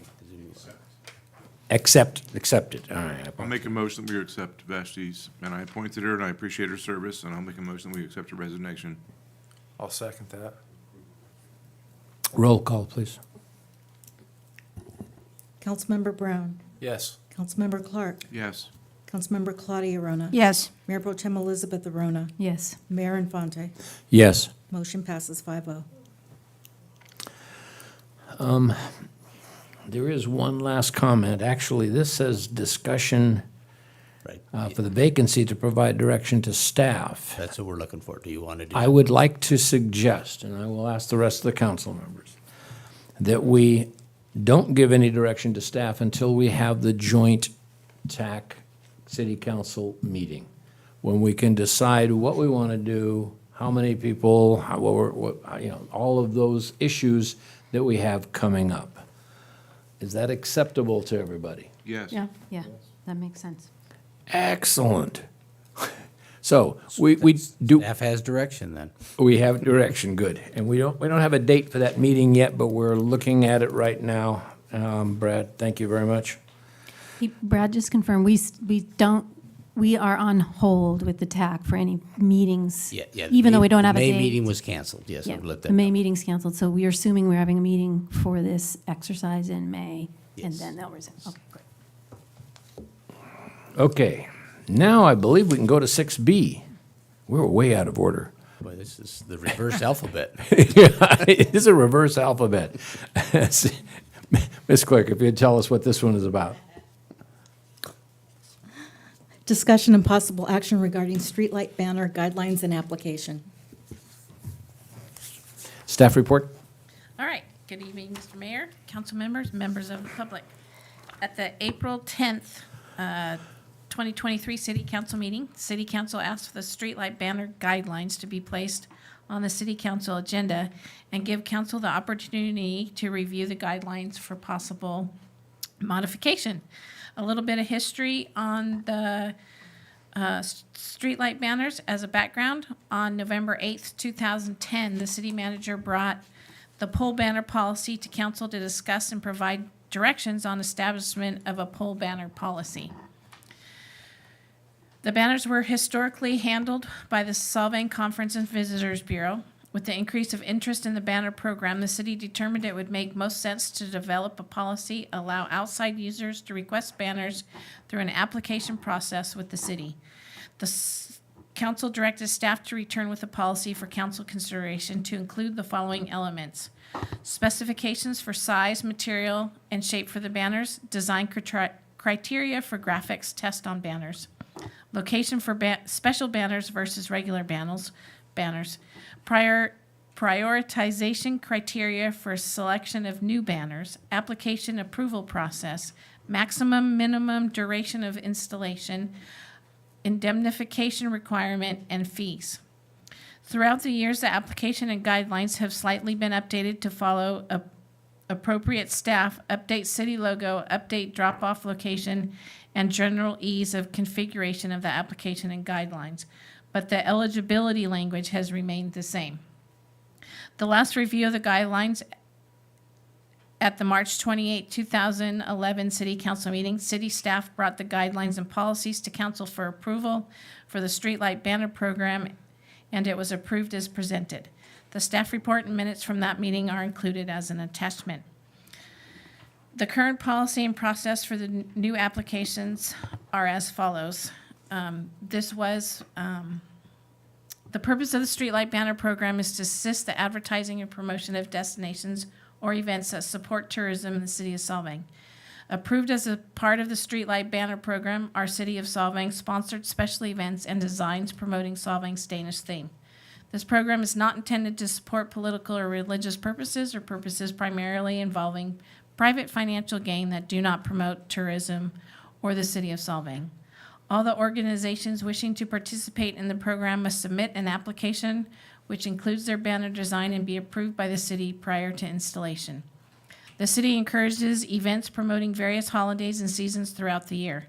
A calendar is maintained on a yearly basis by the city so that all events, new and existing, can participate in the Streetlight Banner Program. Banners are usually displayed for a season for a length of an event. Special events historically scheduled for annual events, times of years, and have first priority. Should an overlap occur in specific time period for new applicants, the city will make every reasonable effort to accommodate the applicant. The approval process for the new applicants, new organizations wishing to participate in the banner program may have their banners on display for a minimum of 1 month with a maximum of 3 months. You're allowed a total of 10 streetlight banners to be displayed. Every attempt will be made to ensure that all 10 banners are displayed. New applicants will be reviewed by the city to determine eligibility criteria. The application fee remains at $125. This is not adequate to cover the actual cost of processing applications, installation, and removal. And if you decide to keep the guidelines as they are, that will be one thing that we will need to look at. Attached is the annual schedule of streetlight banner installations, which includes the following banners: City of Solvang, variety of Solvang-related images, Danish flag, skull, wine, dine, etc. City of Solvang Julefest, Elverhøy Museum, promoting the museum, Solvang Chamber of Commerce, promoting music in the park, Scarecrow Contest, and celebrating 100 years of doing business. And lastly, the PCPA, promoting theater shows at the Solvang Festival Theater. PCPA has submitted a current application and was approved by staff. If the guidelines are changed, PCPA should be grandfathered in. The alternatives: make no revisions to the current guidelines, make revisions to the guidelines that make it clear for staff to approve or deny an application, make changes to the guidelines so street banners be allowed for only City of Solvang sponsored events, revise a policy to allow City of Solvang themed banners only. And that's my staff report.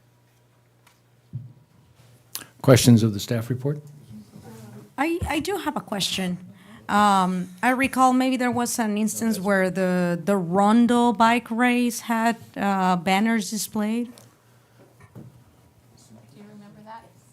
Okay, yeah. This is beyond your time, or before your time. Yeah. Yeah, and I believe the Wilding Museum has had banners before. Yes, they did, right? Right.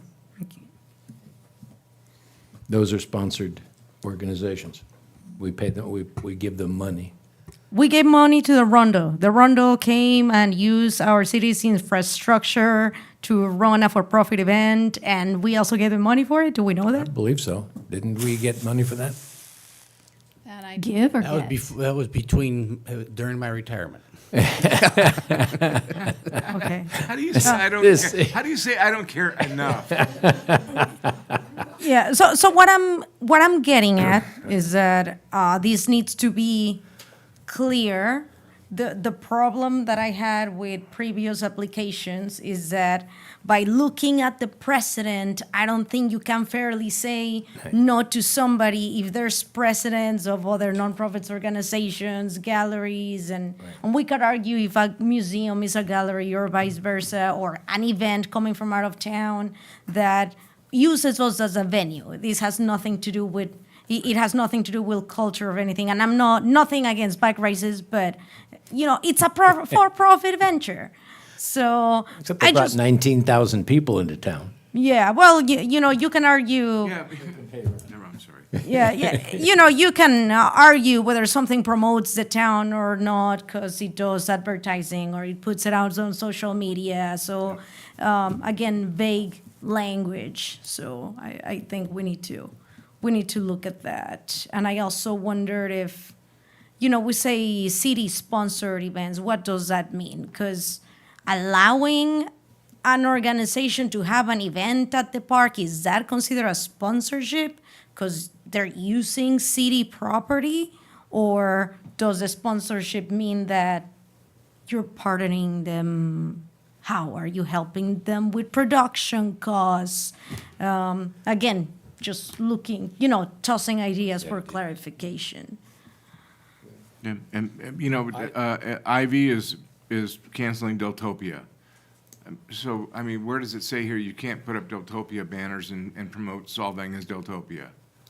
I wish that we could do Elverhoy, Yule Fest, Danish Days, and PCPA only. That's what promotes what people know about Solvang, not MAGA. And I'm the first to say, I don't want MAGA banners. I don't want NRA banners. But there's a group right now that wants to put up banners, Right to Life banners, and they want to have us make a proclamation for January to be Right to Life month. How do we say no to those people when we put up drag show and other promotions It's for? not drag show. It's not Pardon me? drag It's Okay, not I'm drag sorry. show. Okay, I apologize. For Pride celebrations. I remember when never mind. Well, I think, there's something pretty useful in So it. do we let everybody put up banners? I think there's something useful in the packet, and there's some language here that we could probably Well, actually, expand on, which Wait. is that there's either an approved or a new applicant. actually, it's in the staff report. If you look under alternatives D, I think that would solve the concern. And it reports, revise the policy to only allow city Solvang themed banners. Yeah, well, That's okay. ambiguous. I do too, because I think Elverhoy, Yule Fest, Danish Day, That's our theme. they're Well, they're already approved according to this table. Maybe we just need to have an explanation what the table is actually saying. And we also have residents in town that are calling Christmas a special interest event. So It is a religious event, I understand that. which Okay. is But they're- which is We've in- celebrated for years, but now they're saying that's special interest because there is a polarization of what's going on right now. I don't. I didn't Okay. hear anybody call it a special. At this point, Pastor Brown called it a special interest event. at this point, we're supposed to be just asking questions of the city report. We'll get back to that after we give the public a chance to speak. Okay? So Tracy? can I ask a question still of the staff? Yeah, I'm sorry, if you have a Yeah, staff so question, sure. Wendy, or is there anybody who can kind of explain what this table actually says Yeah. on page 159? That table, you said on 159, that table is actually these are the grant funding city events. So, The ones that already have 10s in the boxes. 125 is way. yeah, and those are the ones that we have funded with our grant funding policy. And they're committed on the calendar, basically. That's what this is telling us, right? Okay. Yeah, these. No, we have 4, 5. We have Yule Fest, Elverhoy, Scarecrow. In the past. But this says 2023. This is 2023 at the top. I'm gonna have Jenny get up and explain this chart because she's been doing the banners for, or no, not the. Perfect. She's been doing these for quite some time, so Thank she'll give you a little explanation of what that chart is. Hi, good evening. I'm Jenny McClurg, your recreation supervisor. The applicants come through our office. So these are our current organizations who usually or annually put banners up. It has been very slow. We have not had very many, events since COVID. And so you're looking at 10 for Yule Fest. The Elverhoy keeps up 10 year-round. Solvang, we have the Danish flags. Those are unnumbered. IDK put up several. And then also the Solvang advertisements. And then the Scarecrow Fest and Music in the Park. They have not submitted an application, but I am anticipating that they will. and then PCPA just submitted an application. They have submitted an application. PCPA has, So the only one that's actually submitted one so far is PCPA, correct? and it's been approved. Correct, And that's for June, July, August, September, correct. 4 months, okay? And Jenny, they were approved because they were a previous applicant? Correct. And they'll use the same design? They are using the same design as last year. Okay. But they have changed it in the past. Okay, any other questions of the staff? In that case, Tracy, please. Before Tracy, just one quick question. No, stay there. Yeah, just one quick question, because there was a comment saying that the application that we we most recently denied, that was the only application that had ever been denied. Do we know that to be true? That's correct. Yeah, I don't recall ever having, we didn't really get that many requests. I mean, Right, this is, the application that came before us for Pride has really been the only outside organization that is requested. Okay, thank you. Yes. Now I think we'll get Tracy to speak. Wait, I'm sorry. 1 second. Repeat your last comment. The last organization is the only organization outside of that organization that's requested this, what, say that again. The Pride applicant was the only kind of non-city sponsored banner request. And that was approved. Okay. No, No, it wasn't approved. Well, the way no, it the was written. revised was approved. Thank you. the revised. Thank you. Yes, and then I will say an application did come through on Friday, and that is what you guys see with the red Solvang Danish flag with the Pride. The Danish flag. this one.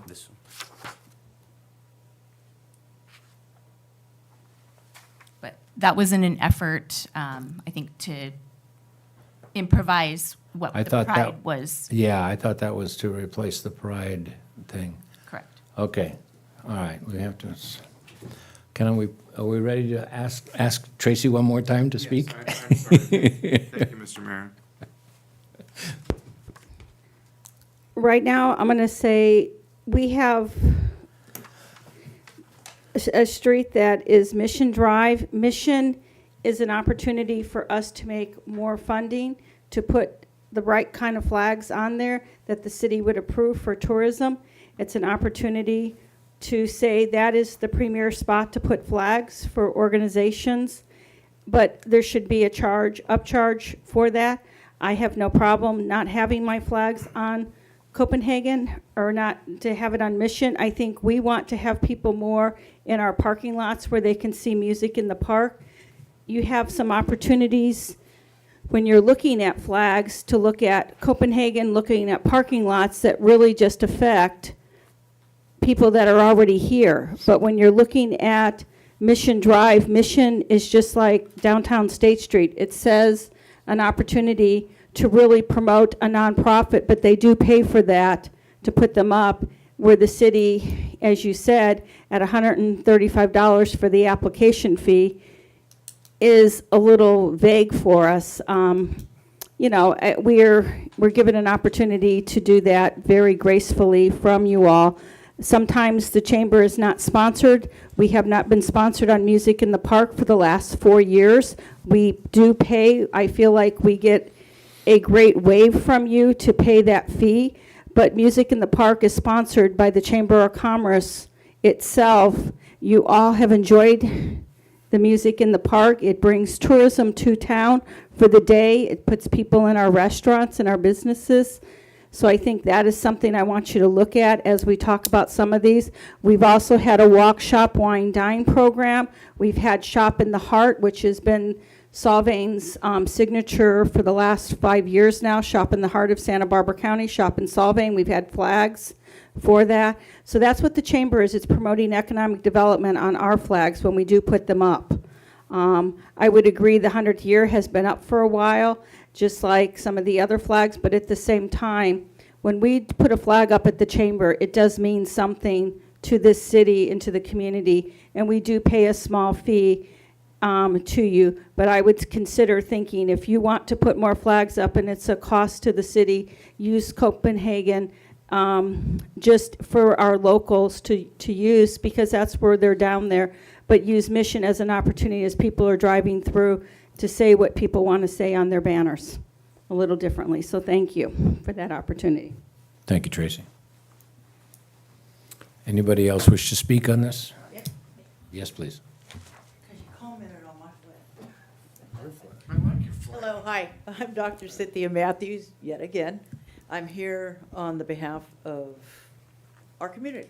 And the reason I say our community is because I've put myself out there as a neutral party. I'm not with either Santa Ynez Valley Pride, which is actually the sponsor of the Pride event, not Rainbow House. I know. The reason many of us have approached, or many people have approached me, is because there was called to question who is actually sponsoring the Pride event. It's Santa Ynez Valley Pride, not the Rainbow House. Another reason for the opposition of their banner was because they had their logo of their business, self-promotion, and possible bias on that. That was a note of contention for a lot of lesbian and gay people who came forward and said, listen, that's self-promotion, and we don't want that. We don't want to stand apart from the community. We want to be a part of the community. There was a person not of the LGBTQ plus community who came forward and said, listen, I'm Danish. This is the Danish flag. And again, it says Solvang welcomes all. It doesn't say pride, it doesn't say any of that, because it's not standalone. We're all a part of the community. Each and every one of us. I don't care if you're black, white, Hispanic, anything, right? We're all a part of this community, straight as well.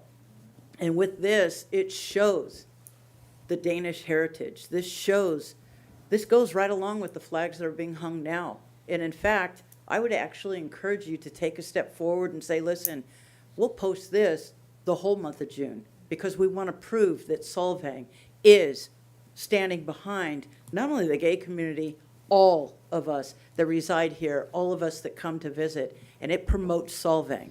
And I would actually encourage you all to do that. Oh, Mr. Clark, I would encourage you to give $100 to the to the Santa Ynez Valley Pride to show that you actually do support gay people, because in your heart of hearts, I do know that I don't believe that you are against us at all, honestly, after a conversation I've had with you. I'm not supposed to comment when you're speaking, but if I may. Thank you very much for your presentation. Hey, I have your email. Yeah, thank you. Anybody else want to speak on the subject? Okay, we'll bring it back to the council. Now, I'm sorry, you have Just a had a question. Yeah, sure. Regarding Tracy's comments on Mission Drive, do we have any conflict with Caltrans, or do we have complete license to do that? Is that an issue? No, those poles are owned by PG&E, but we pay the power, for them to maintain them, so they're not, Caltrans doesn't oversee that part of it. Okay. No. But more signs would not interfere with traffic signals or things of that nature? Well, it would only go on the existing light poles. It wouldn't be additional signs. Okay, comments? Well, see, I would hate to not have the music in the park banners. I think that's so. This is a tough position where, you want to be fair, but you also don't want to give people a reason to fight every time that somebody wants to put up their banners. And Okay. Anybody else? I'm exhausted. I'll just say that I would think that it should be led by the marketing or TAC. And as far as the applications and so forth, if we don't change the policy, that would be the direction. But I would propose that we change the policy that they're all city-owned banners. Oh, I like that idea. yeah, why deal with it when the tag can deal with it instead? They're all, Yeah, if I first may. of all, What is it's it? our Okay. infrastructure, and This is not meant to be an advertisement, Right. okay? It's meant to promote the city and the tourism and the commerce.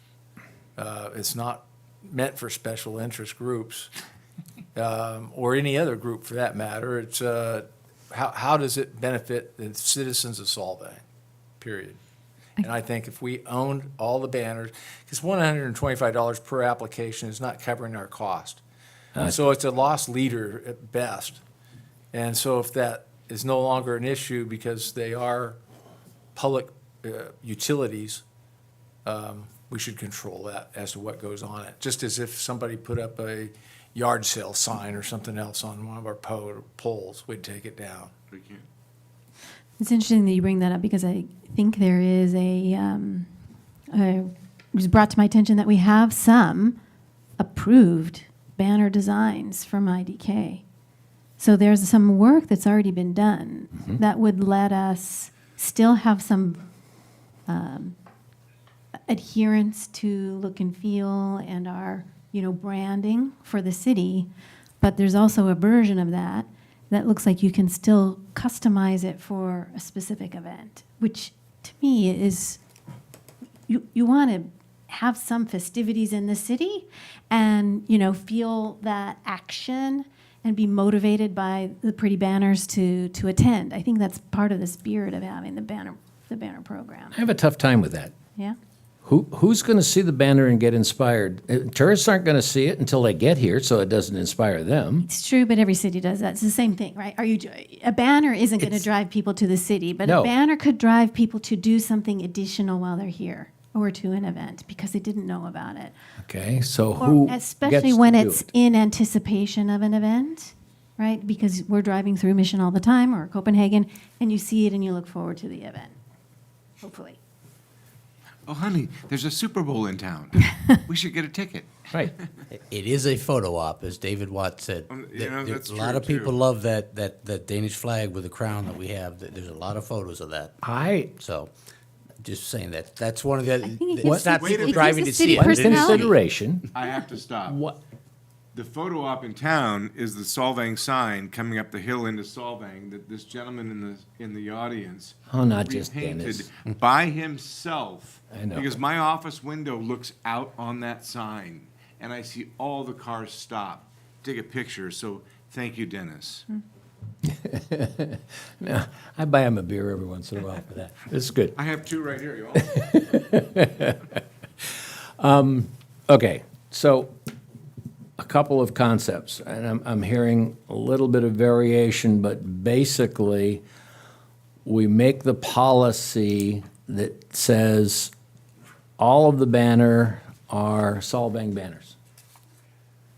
All the banners We don't- are Solvang. We don't do any. We don't do it, new we've got events. one banner model all year long, all the banners are Solvang with the crown. That particular banner we have. And that way, we don't give anybody else access to it. We don't have to go through planning and put applications in because we're not going to accept them. We don't have to worry about the cost of it. We put them up and we maintain them as much as we need to. So, is that what I'm hearing? And there's no ambiguity. There's no ambiguity. It's one flag. Would it Nobody be- else gets a chance at would it, it- would it except be we've already weird- approved PCPA, so we got to leave theirs up. If I may ask, Mr. Mayor, would it be weird to have a small corner for a specific event, or does that need Yes, to it make any would. sense? Okay, that's fine. I'm good. Well, the problem I have with the small corner idea is, first off, I Can't got read to, it. It's too small and you can't read it. too I small, get can't I read get it, got to reprint the But flags, I just thought about, I even and we had get back to who gets it. I had ideas when this whole thing first came down, was like the Empire State Building has a green spire for St. Patrick's Day, has a red and green, or red and blue when the Giants win a World Series, or a Super Bowl, excuse me. And I thought, that'd be kind of fun to do. What? That'll never happen? Look, I'm a Bears fan. They'll never see blue and gold, you'll never see blue and red in Chicago, right? I was swallowing. I know. But like, that was one of my original, after the first go-round with this, I'm like, okay, then why don't we open up one big crosswalk to St. Patrick's Day, to this day, to this day, to pink in October for breast cancer awareness. But then you just kind of open a Pandora or a can of worms. Who gets it and who All right, doesn't. then fine. I'm going to shut up and say, go with your deal. All right, wait. First off, it's all of our deal. I know. I'm looking for a motion, but that's what I've kind of heard. So are we hearing that we're only going to have Solvang banners and that's it? That's it. No more Everhoy, no more The whole PCPA? policy goes to, there is no policy needed because nobody gets the flags but us. Even PCPA. Well, unfortunately, we've already approved theirs, so we have to give them. Elverhoy, Yule Fest, No. and Solvang. It's all going to go away. PCPA, and once that's done, nobody else gets it. That is a compromise. I can deal with it. Well, that's my idea. I'm listening. I'd actually, I mean, that's certainly going to keep the satanic temple from coming and doing a spectacle of it, Or a bunch demanding of equality fairies, for or, all. you know. Well, seen her you fairies push the extreme, but it's true. Yeah, yeah. Okay, and do we do MAGA banners for a month? Do we do NRA ban? No. So, you know what? That to me is a compromise, and I'll go with it. I mean, we've already approved PCPA, so we have to stand by that. well, But it's other up to than us to decide what those banners are, and we can cycle them up depending upon the time of year, the season, or the event. We could do that, but it's a Solvang banner. It's a Solvang initiative, it's not. But that's, you have the flexibility to make those internal design. And you're taking out the Leave it to Elverhoy. Jenny. Yeah.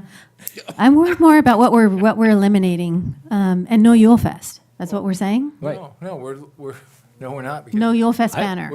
Our marketing budget's $150,000 a year for Yule Fest, okay, just for marketing Yule Fest. So why would you shoot yourself in the foot for such an endeavor? What you would do is basically have a series of 8 banners that you would hang in different times of the year, whether it be PCPA, whether it be Danish Days, whether it be St. Patrick's Day. You're It saying- doesn't matter, but they're designed and put up, no more applications. It's done on a routine basis, depending upon the season. I think you're Yule saying something different than the mayor, though, because I think the mayor's saying one uniform, I'm saying- only I'm saying Solvang that- banners, I'm all look saying the same A menu. every day of A the year. menu of 8 different flags. so you or have a something, different- yeah. And those are done. Yeah. And who's going to decide what's on the menu? It would be seasonal or the TAC. No, that opens a can of worms. Yeah. Well, what season it Well, is? you have I don't know. the DRC, the DRC already reviews signs and things like that, so you Yeah. could bring a program before the DRC for them to. Okay, but then it review. comes, the DRC says this, and this, and then it's got to come to us for approval, or the DRC has complete control, like you care. Well, most DRC rulings don't come to the council. Right. They make final ruling. They are allowed to do that. It's unlike the TAC, they are actually, it's a function. The tax and advisory body to the council, the DRC does have approval. Right. Yeah. All right, so at this point, What if we? we've covered it back and forth. I'll just toss out one third idea, because I think David's heading somewhere, but it needs more definition. What if we reserve that definition for the marketing exercise, or in conjunction with the marketing exercise that we've got planned? Yeah, but I think the idea of promoting events still suggests it's beyond the scope of design review, and it includes some aspects of marketing. And all I'm saying is reserve, and we can just make your decision today and put it on the table when we get to the marketing discussion. All right, so wait a minute. So first off, now I will ask the question, council. If you want to put it on the table until the marketing discussion, we have to change enough to say nobody can put anything on until we've made that decision, which is a policy change right away. Or, You're gonna get reactionary Right. tomorrow, I want my banners up. and they're going to put in the application the minute they find out that this is going to be coming up later, and I want to stop it, Staff direction, please. okay? Okay. So, if we want to wait until. No, I don't wanna wait. Well, I'm not crazy about it either, but that's what, is that a motion? Let- So if we got a motion, do we have a second? I'm gonna Oh, I'm sorry, go ahead. craft a motion, if I may. All right, go ahead. I would move that we no longer accept applications for banners, that the city will put up its own banners, and there'll be a menu of designs and banners available at a future As it date sees fit. as necessary. And who makes the decision of which ones go up? Jenny? Well, we can come back to that. I think we should leave it I'm okay to with that Jenny. motion right now. I'll second it. All right, so he seconded it. We've got a motion and a second. We need a roll call vote, please. So just to double check, so no more banners other than, city, Only city banners, only city banners, yeah. but the design may vary. Yeah, and who decides that banner is TBD? I thought we were hearing DRC was gonna do it. We're gonna, right? okay, so this is gonna be a new project. DRC is gonna decide this is the stuff that's, What are we doing this season? What are Yeah, we doing yeah, next okay. season? But it's always a Solvang banner. Nobody else gets to put it up. So we're taking no applications. We're No more taking no more applications, ever. ever. Okay. The only difference is we have to, because we have accepted the application from PCPA, we have to honor that one Yes. until it's done. Did you want to make a point? Yeah, so I would just suggest that because you have one application in-house, perhaps a motion should be no longer accept or approve application. Should Mike? from the current group that was here tonight? No, I it's understand No, it, the this is a red, new one. PCPA, right? no, the PCPA is approved. That's, Right. that's done. As I understand it, there's, the application for the red Danish flag has been filed. I'm glad to hear you speak, though. That was nice. Well, the applicant's here. Would you, Well, she's already spoken on the thing. Wait a minute. do you want to keep your application in, or do you want to withdraw that? May I speak real quick on that? Okay, the reason, just one more time, real quick, and I know it's like. Well, I asked the question, so. I'm sorry. Yeah, just, Yeah, so in an effort to heal, I think it would be good outreach on your part too, if you could maybe do this. Only because of the fact that of all the vitriol that's been happening, all the bad press. I mean, we've got press around the world now on this stuff. pretty cool. This would show good faith.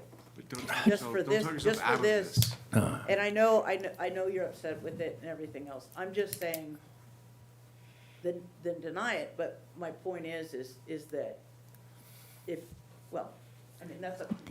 Actually, guys, I think unfortunately, I think the structure of the current program, we're deciding on where we go from here.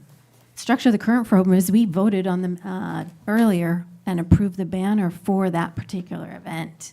Nobody gets two versions on this list right now. But I don't want to vote for every single group that comes before this council Yes. with a Right. different banner. Yes. Well, So that application has been received, but not acted on from a staff level.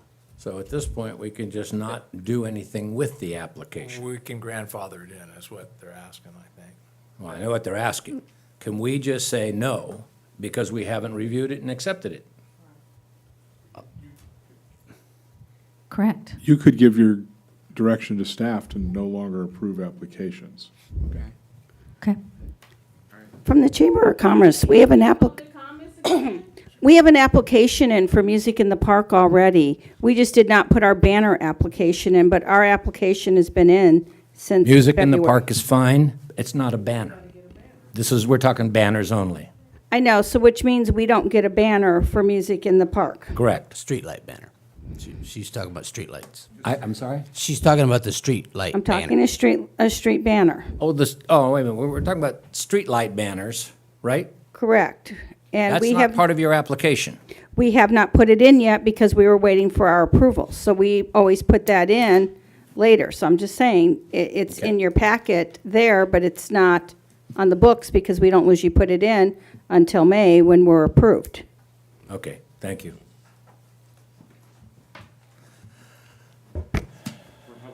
Well, the public comment is over. Well, She's you an let her applicant. talk. Go, please go. She hasn't put hers in. She, So you let people, you pick who you want to talk? yes. Oh, it's Sit like down, that? please. Oh, okay, I will. Thank you.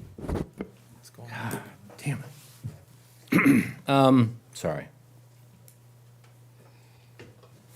We have a motion and a second, and I think we need to understand what that motion is one more time before we go through this. Because we've got applications that we need to say are not going to be accepted, if that's part of the motion. We're going to do just one, are we going to do just Solvang only flags, or banners, sorry? Yeah, my thought process was basically that they would be Solvang flags by ownership. The design, for example, if there's music in the park, they can submit that, and we put them up as our flags, but there's no application for it. If we choose to, or the TAC or the DRC says that this is a good time of the year to put these types of flags up for music in the park, because that's an activity that draws tourists and commerce, then the DRC, Design Review Committee. I can't handle all this acronym soup at 11 o'clock. So it would be their choice and when they go up, which ones they pick, for what season, for what events. But we have maybe 8 of them to choose from that are Okay. that are Is owned that by your the motion? city. Yes. have And it. with regards to existing applications, well, there is no application for one, and the other, unfortunately, I would have to say that we would not entertain any future. Just apologize. But if I may add, music in the park has been a tradition for how many years? I don't remember. But if you were to say, music in the park, Elverhoy, Yule Fest, PCPA, and Danish Days, are you opening this too wide? We do. You're still, That's our choice. that's different, well, but that's different organizations. It's not Solvang. That's the part I'm having a problem. All right, then, all right. But, okay. But to me, I'm sorry, but to me, Elverhoy is Solvang, even if Esther's not there anymore. I understand what you're saying, but they're not. And I'm okay to work with you on this then. Yule Fest, PCPA, and Danish Days? First of all, Danish Days has never had street light banners. It does a highway banner, I They don't believe. need them. But they've not done street pole Okay, banners. Yule Fest and PCPA. No. I'm sorry, never mind. Yule Fest and PCPA. Why PCPA and not Los Olivos Dance Gallery? Or Miss Fostermall's dance gathering. Or I think we're going to get that question. Yeah, we make that decision. Mr. City Attorney. And I just want to be able to tell people why. Why? We need some logic. Without, How about just do Yule Fest? I mean, Jewel Fest, we pay for Jewel Fest. That it's a citywide celebration. That makes sense. It's people applying for, their own organization. That's where it gets in a gray area. Yeah. Basically, what would we use for advertising for city endeavors? And they belong to us. That's, think of it as a billboard to swap out for the benefit of Solvang, not necessarily the benefit. If it's PCPA, because they have instead of doing PCPA, we can do one of their shows. I'm just saying, You're being creative. I don't want understand. to, I don't want to have to control it that much. It's just the city owns those banners, and it's our discretion which ones we put up. And this is also in reaction to anticipation to, of but other groups. Yeah. That can come and say, I need this because you did this, which is, we've just, And they will be there. Not for me. yeah, well, I know. I've already heard about it. Oh, yeah.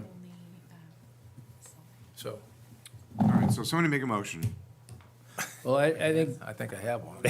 I'm going to revise Let's it. deal with it. So I have just to revise gonna, it that it's they got to help, modified. maybe gonna the modify it. first step would be that we take the Danish flag with the crown that says Solvang on it, and we purchase enough of those to cover all the poles. And that's your first run of the city-owned Yeah, banner. I didn't want to get into the Right. logistics. But that one has been historically, that flag has been on those street poles since Well, and- a long time. And so but I don't know, we have enough to cover the whole, but we also have Whole an program. We don't. exception for the one we just approved. right. Well, this is once those But that's expire. 2 weeks. Once those expire, yeah.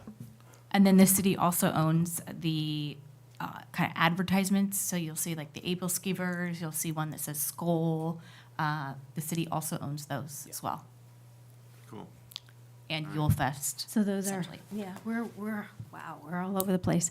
And we are. I'm going to make a motion that I'm going to modify yours, Dave, just because I really think it's such, when you say advertising and promote, those are marketing terms. They belong in the marketing domain. We have a marketing We're going to. budget, so. Well, Well, we will. whoever becomes the TAC and the marketing manager combination or whatever that body ends up being should govern what those look like, the design, the branding, the events that we promote, if that's what we decide to do, and that would be in their responsibility. Whether we own them or the city, decides what the distribution of the use of those banners and what they look like. It really is marketing domain. So maybe we just, for the moment, say, let's go with all of the Solvang crown, help me out, Brad, with the right words. Solvang branded flag red with- banner with the- on all the gas lamps for the moment. But then we have to continue that on a little bit and say we're no longer going to accept applications. Yeah. And therefore, we're no longer accepting applications. And then we'll talk to the marketing people later and see if we want to change that. I think it should be part of the facilitated agenda we develop, Yeah. right? It could That's a good be, I idea. think we need to be open to, it could be an integrated marketing plan when we're done. Okay, so we'll get Brad back here in a second. Yeah. So the motion is that we put up the Solvang banners on all of the light poles. One banner per pole, because I understand PG&E doesn't like it when you put two banners up. Yeah, we To tried win, that. it's We a don't do that problem, yeah. anymore. No. And we no longer accept any applications. We have two events that we have already approved that we have to let go, and that is PCPA and the 2 weeks of the what do you call it, Rainbow House. Pride. That's the Yep. motion? That's the motion. We got it layered up. Do I have a second? I'll second that. Roll call vote, please. Councilmember Brown, Yes. Councilmember Clark, No. Councilmember Claudia Rona, It sucks, but yes. Mayor Pro Tem Elizabeth Arona, Yes. Mayor Infante. Yes, Motion passes 4-1. thank you. And just to clarify, it's not the motion that sucks, it's the fact that we are in this position. Yeah, I know. Okay, I think we are on 6D. And Do they need another motion? Ms. Should be Clerk, quick. if you would give us an introduction to 6D, please? Seat back. Certainly, discussion and possible action on formation of an ad hoc finance subcommittee to review budget, investment, financing, and grant funding related issues. Staff report? Yeah. On June 27th, 2022, the City Council adopted a two-year financial plan for fiscal years 22, 23, and 23, 24. A biennial financial plan improves efficiency in the budget process by limiting the time spent on budget prep and requires strategic planning over a two-year period. In the past years, the City Council would establish an ad hoc finance subcommittee whose purpose was to assist the development of the budget recommendation to the full City Council. The subcommittee would meet on an as-needed basis. Historically, the ad hoc committee's members were appointed in January of each year. In January 2019 was the last time that the ad hoc finance subcommittee was established. The subcommittee included two members, one being the mayor and one the other council member that would work along with the city manager and staff to create a budget proposal for the full City Council consideration. Due to multitude of staffing changes, staff is requesting the City Council establish an ad hoc finance subcommittee for input on grant funding the proposed budget and financing options for the wastewater treatment plant upgrade. The alternatives is the council could elect not to establish a finance ad hoc subcommittee. Questions of the staff report? No. You look like you're going to say something. Yeah, so I'm just wondering, in the past, how has the ad hoc worked with city staff that, could be a good resource? I know that it has been questioned in the past whether any of us or is finance savvy, and I know that we have people in our staff that are qualified and can assist us with this. How does that work? Historically, it was just for staffs kind of has a first cut when they're doing the budget prep or the reviewing the grant applications. It gives us a little more buy-in by two of the council members have helped review and made recommendations on that. So it assists staff all the technical work is going to get done by the finance. But this then gives at least the little buy-in to the council before you go to the full panel and hopefully avoid some longer budget hearings that have historically used to happen. So we can actually help explain it to the rest of the council. Yeah, you've heard it and kind of vetted it to Right. some degree, yeah. Thank you. We're going to lay it all on Wendy, aren't we? Yes, we're ready. Any other questions? No. Public comment. I have a public comment slip from Miss Elamine. Mr. Amfani, I don't know who you think you are to talk to me like you did, but I don't appreciate it. And if you have a problem with me, you don't treat me like you treat anybody else, okay? You treat me with respect. You're just the mayor. You don't This is tell a me, discussion excuse of me, item I am in a 6D. public comment talking about something. You don't have to like it. I'm talking about the ad hoc committee that was dismantled by the former 2018 gang, which was Ryan Tucson, Mr. Lost, and you put him in, Robert Clark, and Adjournment, who was recalled. They took away this ad hoc committee. It was taken away when they came in and fired everybody, and we have all these suits still that we're paying out because of these three. So you need this. You may not, you don't know because you didn't hear this when you came, but he hasn't told you all of his baggage that he had. If he did, you wouldn't have voted him back in. But you got to learn how to respect people who don't agree with you. You need to learn that, especially when the name is Denise Elamine, okay? Remember that. Keep it to yourself. I don't care what you have to say. Yes, ma'am. Any other public comment? We'll bring it back to the council. Comments? A motion? Or, first off, we have to pick another person. And I had spoken with Mr. Brown. Because of his business, he does a lot with finance and would probably understand it a lot better than I would, actually. So I had asked him if he would be willing to serve with me on this ad hoc finance committee. And he said yes. So now do I have any comments or questions? Just want to be a team player. Appreciate it. I think, guys, the grant funding is so critical to us, and we're already disadvantaged because we're not a disadvantaged town. So we need to get all over this and get excellent fast. So appreciate your work on that. I think we may have a misunderstanding. I think this is our grants to other people, not Yeah. other people's grants to us. Okay, fair enough. This is You're who, right. who we will My bad. approve to give a grant to. Right. So it's not getting grants for us. So, okay, that makes me ask a few more questions. Okay? I mean, how do we define how much money we're granting and giving away? Brad, didn't we change the grant funding policy and put a limit on that? Did not put a limit on it. We didn't put a limit on it. That's something that's been talked about every year.